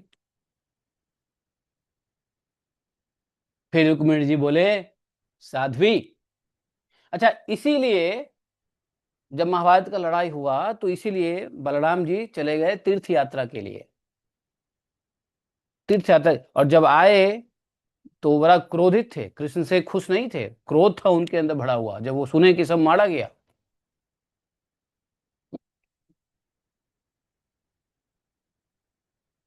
तो देखो, भगवान पारलौकिक नहीं, भगवान जबकि भगवान यहाँ पे भगवदीय कार्य करते हैं, लेकिन बलराम जी गुरु हैं, और गुरु को कहाँ रहना होता है, बोलो? गुरु कहाँ रहता है? संसार में। भाई गुरु को संसार में रहना होता है, जीवों का उद्धार करने के लिए। तो संसार में रहने से जो गुरु तत्व हैं वो संसार की भी थोड़ी बहुत मान मर्यादा देखते हैं, इसलिए बलराम जी थोड़ा मान मर्यादा देखते हैं, क्योंकि बलराम जी संसार में रहते हैं गुरु तत्व के रूप से। भगवान ही है गुरु तत्व के रूप से, भगवान ही है बलराम। लेकिन बलराम को रखा कहाँ गया है, संकर्षण को रखा कहाँ गया है? इस पूरे संसार को तुम ढो सर पे रख के। अब जिसने अपने संसार को ही सर पे रख लिया हो तो संसार के बारे में क्यों नहीं सोचेगा? इसलिए बलराम जी थोड़ी सांसारिक बात भी सोचते हैं, नाता रिश्तेदारी की बात थोड़ी सी सोचते हैं। गुरु को सोचना पड़ता है चेले को समझाने के लिए, नाते रिश्तेदारी के मामले में सुलझाने के लिए गुरु को थोड़ा सा इस चक्रों में पड़ना पड़ता है। गुरु संसार में है ना, लेकिन भगवान संसार में नहीं है। भगवान तो सीधा डिसीजन देते हैं, ऐसा करना है तो ऐसा करना है, ऐसा होना है तो ऐसा होना है। इसलिए गुरु बड़े गुरु का हृदय जो होता है वो बहुत ममता भरी होती है। शिष्य को ज्ञान भी देगा, शिष्य को दंड भी देगा, शिष्य को धमकाएगा भी, शिष्य से प्यार भी करेगा। भगवान का काम क्या है? नहीं, प्यार करो तो सिर्फ प्यार करो, और यदि दाएं बाएं करना है तो सीधा नीचे जाओ। कभी ये प्यार, कभी ये, कभी ना। अनन्य चिंतन तो माम, ये कुछ नहीं चलेगा, इधर उधर की बात है। लेकिन गुरु कितना होता है? गुरु कृपालु होता है। आप भटक जाओगे, आप इस गुरु को छोड़ के कहीं और चले जाओगे, गुरु बड़ा दयालु होते हैं, वो आपको फिर भी रास्ता दिखाएंगे, बेटा कहाँ चले गए, आ जा। अगर कहीं और चले गए तो भी गुरु बड़ा सहिष्णुशील होते हैं, बोलते हैं आ जा बेटा, कहाँ से भटक गए थे तू, दोबारा। भगवान कहते हैं ना, अनन्यस चिंतन तो माम, यदि तुमने अनन्यता से मेरी चिंता नहीं की तो मैं नहीं तुमको पूछने वाला, भाग जाए यहां से। इसलिए गुरु को भगवान से ज्यादा दयालु राम माना है। गुरु जी दयालु राम है, भक्त लोग दयालु राम होते हैं। भगवान दयालु हैं लेकिन गुरु से ज्यादा दयालु नहीं है। भगवान की बस में चलो तो कोई भी जीव जाए नहीं भगवत धाम, वो तो गुरु की ऐसी कृपा होती है जो जीव भगवत धाम जा सकता है, क्योंकि गुरु दयालु होते हैं, बार बार जीव को रास्ते पे लाते हैं, भटकते हुए जीव को संसार से रास्ते पे लाते हैं। इसलिए बलराम तत्व को समझना, गुरु तत्व को समझना, शंकरशन तत्व को समझना, शिव तत्व को समझना एक ही बात है। समझे? भगवान नहीं छोड़ते हैं। भगवान को संसार से मतलब नहीं है। संसार का लेस मात्र भी गुण है तो भगवान कहेंगे गेट आउट फ्रॉम हेयर। तो भगवान जो लात लगाते हैं तो कौन स्वीकारता है? गुरु। लेकिन गुरु लात लगा दे तो कौन स्वीकारेगा? कोई नहीं स्वीकारेगा। भगवान अगर छोड़ दे तो गुरु बचा सकते हैं जीव को, लेकिन अगर गुरु लात मार के हटा दे तो जीव की कहीं कोई गति नहीं है। समझे? इस संदर्भ में मैं एक आपको कथा सुनाना चाहता हूँ, कथा नहीं सॉरी, बंगाली एक प्यारे है। अ, मुझे ढूंढना पड़ेगा, एक मिनट रुको, ढूंढता हूँ। एक बंगाली सॉन्ग है, गुरु गुरु का गुरु का प्रार्थना है, गुरु प्रार्थना है। उस गुरु प्रार्थना में ये बातें आती है कि कृष्णा छोड़े गुरु पकड़े, गुरु छोड़े मतलब कृष्णा छोड़ दे तो गुरु पकड़ लेगा, लेकिन गुरु यदि छोड़ दिया तो कुछ नहीं हो सकता, कोई नहीं पकड़ सकता। मतलब कृष्णा कृष्णा कृपा नहीं किया तो गुरु कृपा कर देगा, लेकिन गुरु कृपा नहीं किया तो दुनिया का कोई नहीं कृपा कर सकता है। ये गुरु प्रार्थना में है, ये बंगाली प्रार्थना है, बहुत अच्छी प्रार्थना है। किसी को याद है? हाँ, कौन सी प्रार्थना है वो? आ, वो देखो मेरे पास बंगाली में है, उसको हिंदी में ट्रांसलेट करता हूँ, एक्चुअली स्क्रिप्ट बंगाली में है तो उसको हिंदी ट्रांसलेट करता हूँ, रुक जाओ। इन हिंदी,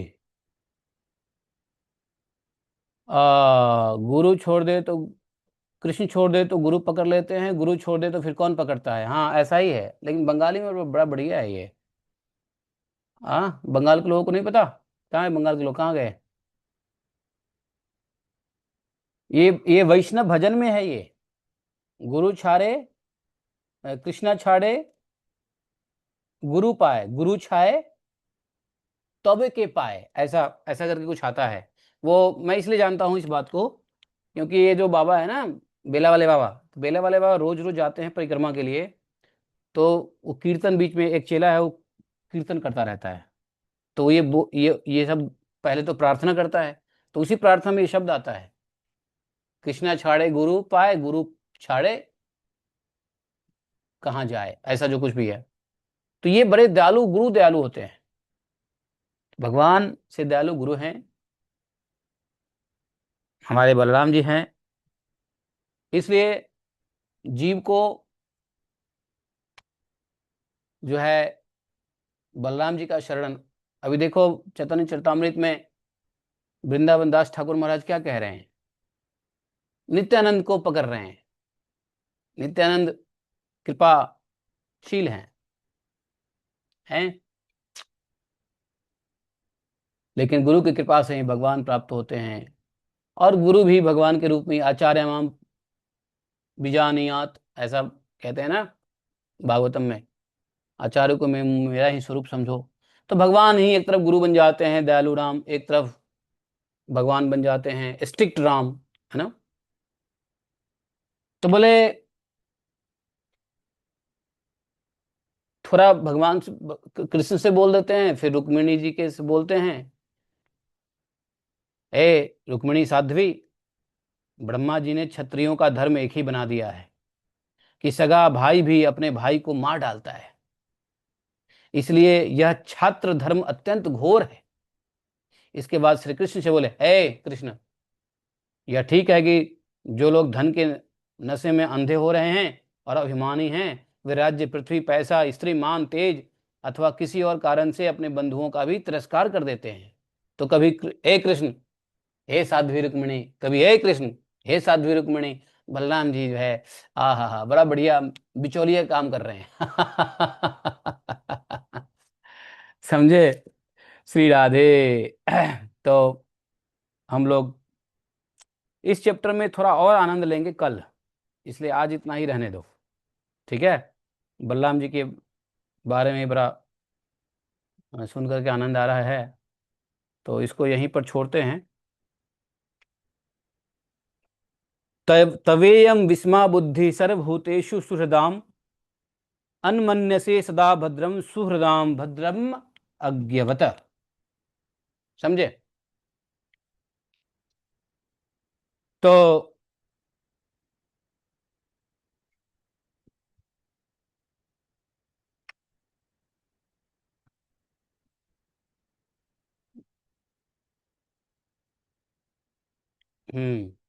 तो यहीं पे रुक जाते हैं, आगे कल पढ़ते हैं। आज थोड़ा चैतन्य चरितामृत पढ़ते हैं, टाइम हो गया 9:30। तो श्लोका संख्या कहाँ आ गया जी, 42।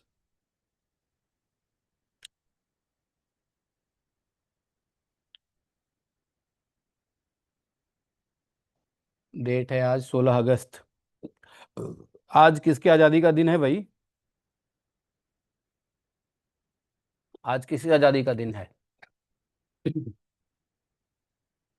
बोलिए ग्रंथराज श्रीमद् भागवत महापुराण की जय। हरे कृष्णा।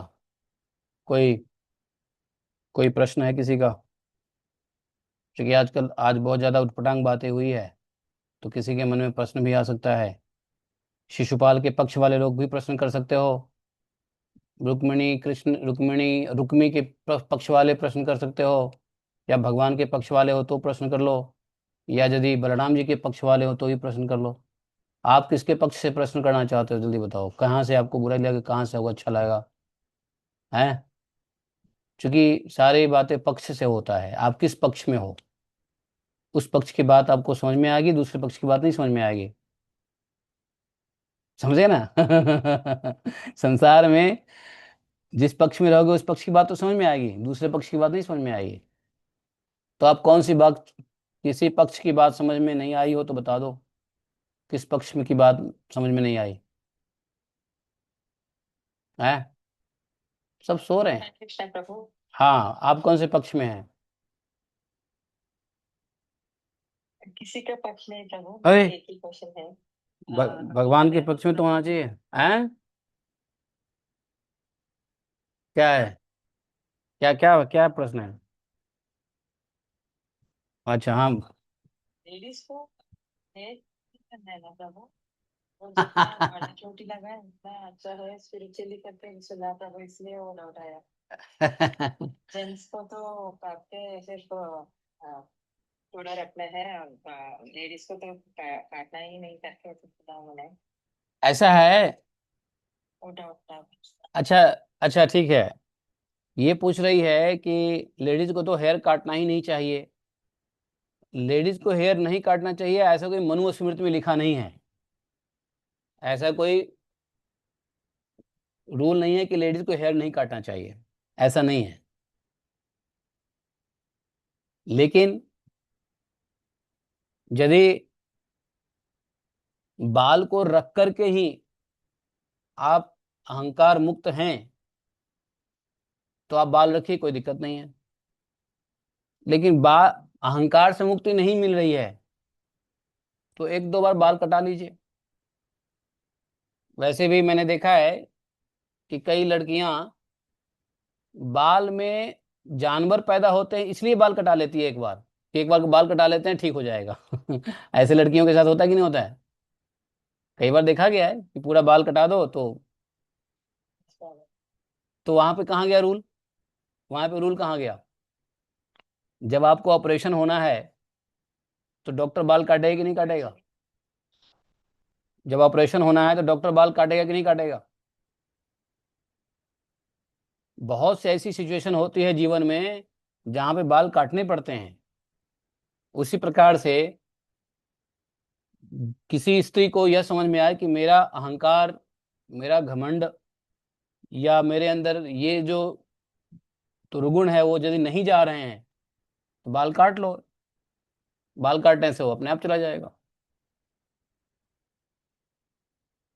ये बिहार स्कूल ऑफ योगा में, आप बिहार स्कूल ऑफ योगा में जाओगे तो वहाँ यही कहते हैं कि यदि वहाँ पे ऐसी स्त्रियां भी थी जो बाल नहीं भी काटती थी, लेकिन जो बाल नहीं काटती थी उनके अंदर स्वामी जी कहते थे कि तुमको बाल काटना चाहिए, तुम्हारा अभी अहंकार गया नहीं है, तो उसको बाल काटना पड़ता था। और जो वैसे ही अ, अहंकार मुक्त है तो फिर वो बाल रख भी सकता है, ऐसा था। ऐसी बात नहीं है कि सब बाल कटाते थे, लेकिन वो स्वामी जी देख लेते थे कि किसको बाल कटवाना है, क्योंकि स्वामी जी देख लेते थे सेवा से, आपकी सेवा भाव से। जब बिहार स्कूल ऑफ योगा में हम गए ना तो वहाँ अलग अलग डिपार्टमेंट में ड्यूटी मिलती है। आपको किस दिन मिलेगा बाथरूम साफ करना है, किस दिन मिलेगा सफाई करनी है, किस दिन मिलेगा गार्डन करना है, किसी दिन मिलेगा आपको खुरपी चलानी है, कुदाल चलाना है, किसी दिन खेती करनी है, किसी दिन आपको पत्ते बीछने हैं, किसी दिन फल लाना है, किसी दिन फूल लाना है, किसी दिन आपको ऑफिस में बैठना है टेलीफोन उठाने के लिए। तो अलग अलग प्रकार की ड्यूटी मिलती है जब आप पढ़ने जाओगे। तो स्वामी जो होते थे वहाँ पे, जो स्वामी जी आपको देखते रहते, मॉनिटर करते रहते हैं कि कौन किस सेवा में कितने अहंकार से कर रहा है। तो मान लो अगर हमको दे दिया सफाई करने के लिए बाथरूम, और नाक बहुत सिकुड़ा रहे हैं, क्या है, या सफाई सही से नहीं किया, तो यह माना जाता है कि आपने सेवा में अहंकार दिखा दिया। तो उस व्यक्ति को फिर एक बाथरूम देने की सजा थी आज, तो उसको चार बाथरूम कहेंगे कल तुम चार बाथरूम साफ करके दिखाओ, और ऐसा चमकना चाहिए। तो वहां पे अपने मन से सारे अहंकार को निकाला जाता था सेवा से। वहां पे ऐसा मन को रौंदा जाता है ना। ये बहुत बढ़िया मुझे लगा, बहुत बढ़िया लगा मुझे वर्कशॉप। मतलब रिमूविंग रिमूविंग द अहंकार false ego through workshop. Workshop से उनका वो अहंकार को निकालते थे। किस दिन आपको रात भर की ड्यूटी होती थी, गार्डिंग की ड्यूटी होती थी, गेट पे आपको रहना है रात भर, समझे? वहां सिक्योरिटी कोई नहीं होता था गेट पे, वहां के सेवा सेवा करने वाले लोग ही सिक्योरिटी, स्टूडेंट ही सिक्योरिटी का काम करते थे। और ये जो व्यवस्था थी निरंजनानंद महाराज की तो मुझे बहुत अच्छा लगा। तो थोड़ी कमी और थोड़ा बहुत तो कमी बेसी सब में रहता ही है, लेकिन ये बहुत अच्छी बात थी कि वहाँ पर अहंकार को ख़त्म करने के लिए, आपको यदि किसी चीज़ का अहंकार है कि मैं पैसा वाला हूँ या मैं ये हूँ मैं वो हूँ, तो ऐसा नहीं है। आपको सारी ड्यूटी करनी पड़ेगी और आपको अपने मन को, शरीर को तो जो ऐसा नहीं करता था उसके लिए स्वामी जी कहते थे बाल कटाओ, बाल कटाओ। और लड़कों को भी बोल देते थे बाल कटाओ, क्योंकि बाल से फिर अहंकार निकलेगा, और अहंकार जब एक बार खत्म हुआ तो फिर आपका शरीर भी काम करने लग जाएगा। धन लभता है, उसको बोलते हैं धन लभता है, धन लभाओ। धन का दो अर्थ होता है मालूम है, एक है पैसा, दूसरा है शरीर। शरीर को भी धन ही कहते हैं, परम धन शरीर है। तो कहते हैं धन नहीं लभता तो अहंकार को खत्म करो। तो उसके लिए वो एक एग्जाम्पल देते थे कि बाल कटाओ, तो बाल भी कटाते थे वो लोग। मैं नहीं कह रहा हूं बाल कटाना चाहिए, मेरी बातों को चाहिए मत लो, don't take it like a rule.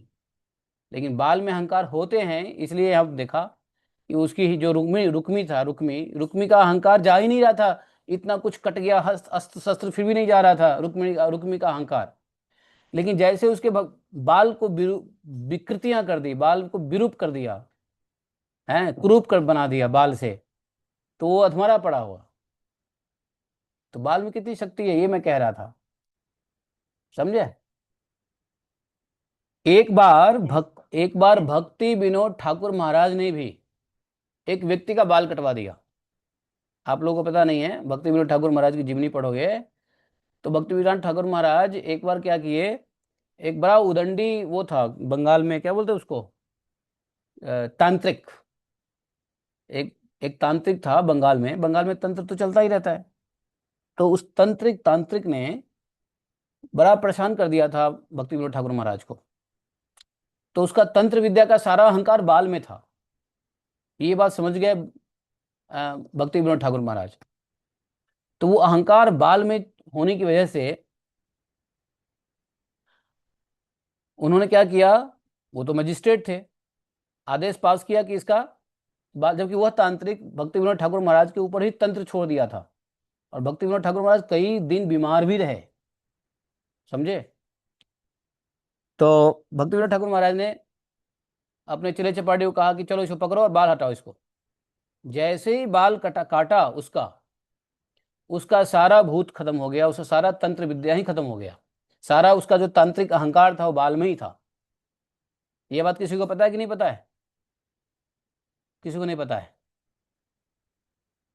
भक्ति विनोद ठाकुर महाराज की यह कहानी किसी को नहीं पता है? नहीं पता था। नारायण। खैर, तो खत्म हो गया उसका अहंकार बाल से, समझे। जब हम किसी को जला के आते हैं, मालूम है, जब हम किसी को जला के आते हैं, कहाँ शरीर को जला के आते हैं, तो हम बाल हमें जरूर कटवाना चाहिए, समझे। अपने परिवार में कोई डेथ हो जाता है तो बाल जरूर कटवाना चाहिए, क्योंकि बाल में जो व्यक्ति मरता है ना, उसके अहंकार बढ़ जाते हैं परिवार के व्यक्ति में, समझ रहे हो। जो व्यक्ति मरता है उसका अहंकार कहाँ जाएगा, उसका अहंकार उसी के ब्लड रिलेशंस के लोगों के बाल में घुस जाता है। देवपुरी बाबा, ये बात आपको समझना चाहिए, पहली बार आप सुनने को मिल रहा होगा आपको। तो इसलिए जो व्यक्ति परिवार में कोई मर जाता है, या आप उसको परिवार में मर जाए, फिर भी आप कहीं भी वो बाल कटा लो, या अगर किसी परिवार के बाहर के व्यक्ति के दाह संस्कार में जाते हो, मरण स्थली पे जाते हो, शमशान भूमि में जाते हो, तो बाल पहले कटवाना चाहिए। क्योंकि वस्त्र को तो हम धो लेते हैं, लेकिन बाल के धोने से भी काम नहीं चलेगा, उसको कटवाना ही पड़ेगा। इसलिए अब आजकल लोग नहीं कटाते हैं, मर गए जाके दाह संस्कार कर दिया, कोई नहीं कटाता। कोई कटाता है? नहीं कटाता। क्या करोगे, अपना ही बाप मरेगा, बेटा नहीं कटाएगा बाल, ऐसे होता है? बाल नहीं कटाया जाता है? क्या? डेटा कटवा सकते हैं। कौन बाल। कौन? जिन्होंने भी किया, अगर तब नहीं कटवाए तो तब नहीं कटवाया तो बाद में कभी भी। हाँ कटवा लो, हाँ कटवा लो, बिल्कुल सही बात है, कटवा लो। इसलिए कोई भी संस्कार से पहले अहंकार निकालना होता है, बाल कट मुंडन होता है, मुंडन संस्कार है, बाल कटाना होता है। जनेऊ होता है, अहंकार को मिटाने के लिए बाल कटाना पड़ता है। अभी देखो उस दिन उनके बेटे का जनेऊ हुआ, क्या नाम है, मीनाक्षी माता जी के बेटे का जनेऊ हुआ, वो आई है क्या आज?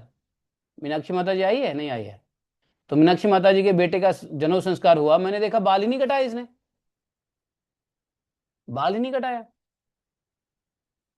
तो बाल कटवाना पड़ता है, बड़ा साइंटिफिक सटल रीजन है, साइंटिफिक बाहर में जाए, सटल रीजन है,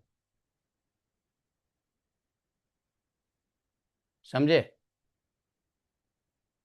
अपने परिवार में किसी के मरने से सुख मिले या दुख मिले, बाल आपको कटाना पड़ेगा। लोग सोचते हैं बाल कटाने का मतलब दुख की क्या बोलते हैं, दुख व्यक्त करना, तो वो हो सकता है, दुख व्यक्त भी करना हो सकता है, लेकिन उससे भी गहराई से देखोगे तो अपने परिवार में मरने वाले लोगों के जो अहंकार तत्व होता है, अहंकार, कौन सा अहंकार, फॉल्स ईगो, असत अहंकार, वो क्या करता है, वो चला जाता है, उस जगह ढूंढ लेता है।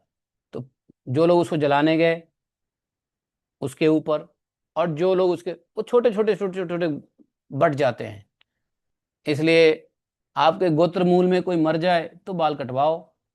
और महिलाएं क्या करती है, बाल नहीं कटवाती है तो बाल धोती है। आप देखोगे महिलाएं जो होती है घर की, जो बाल नहीं कटाती है, वो बाल को बिल्कुल धोएगी बढ़िया से, जैसे सरदार जी धोते हैं महीने में एक बार। सरदार जी लोग देखते हो कैसे महीने में एक बार धोता है, बढ़िया से, एकदम बढ़िया से, वैसे ही बढ़िया से महिलाएं धोती है। और महिलाएं क्या करती है, फिर बाल में रीठा का वो लगाती है, जो जो बाल को शुद्ध करता है। तो ये सब शुद्धता की प्रक्रियाएं थी पहले, अब नहीं है, तो भगवान जाने राम जाने। बहुत अच्छा प्रश्न किया, धन्यवाद। आपके प्रश्न से इतने सारे उत्तर मिल गए, और क्या चाहिए। चलिए, जयति ते अधिकम जन्मना ब्रज, शयत इंदिरा शाश्वतत्रयी। दृश्यता श्रीयुता द्वैधिता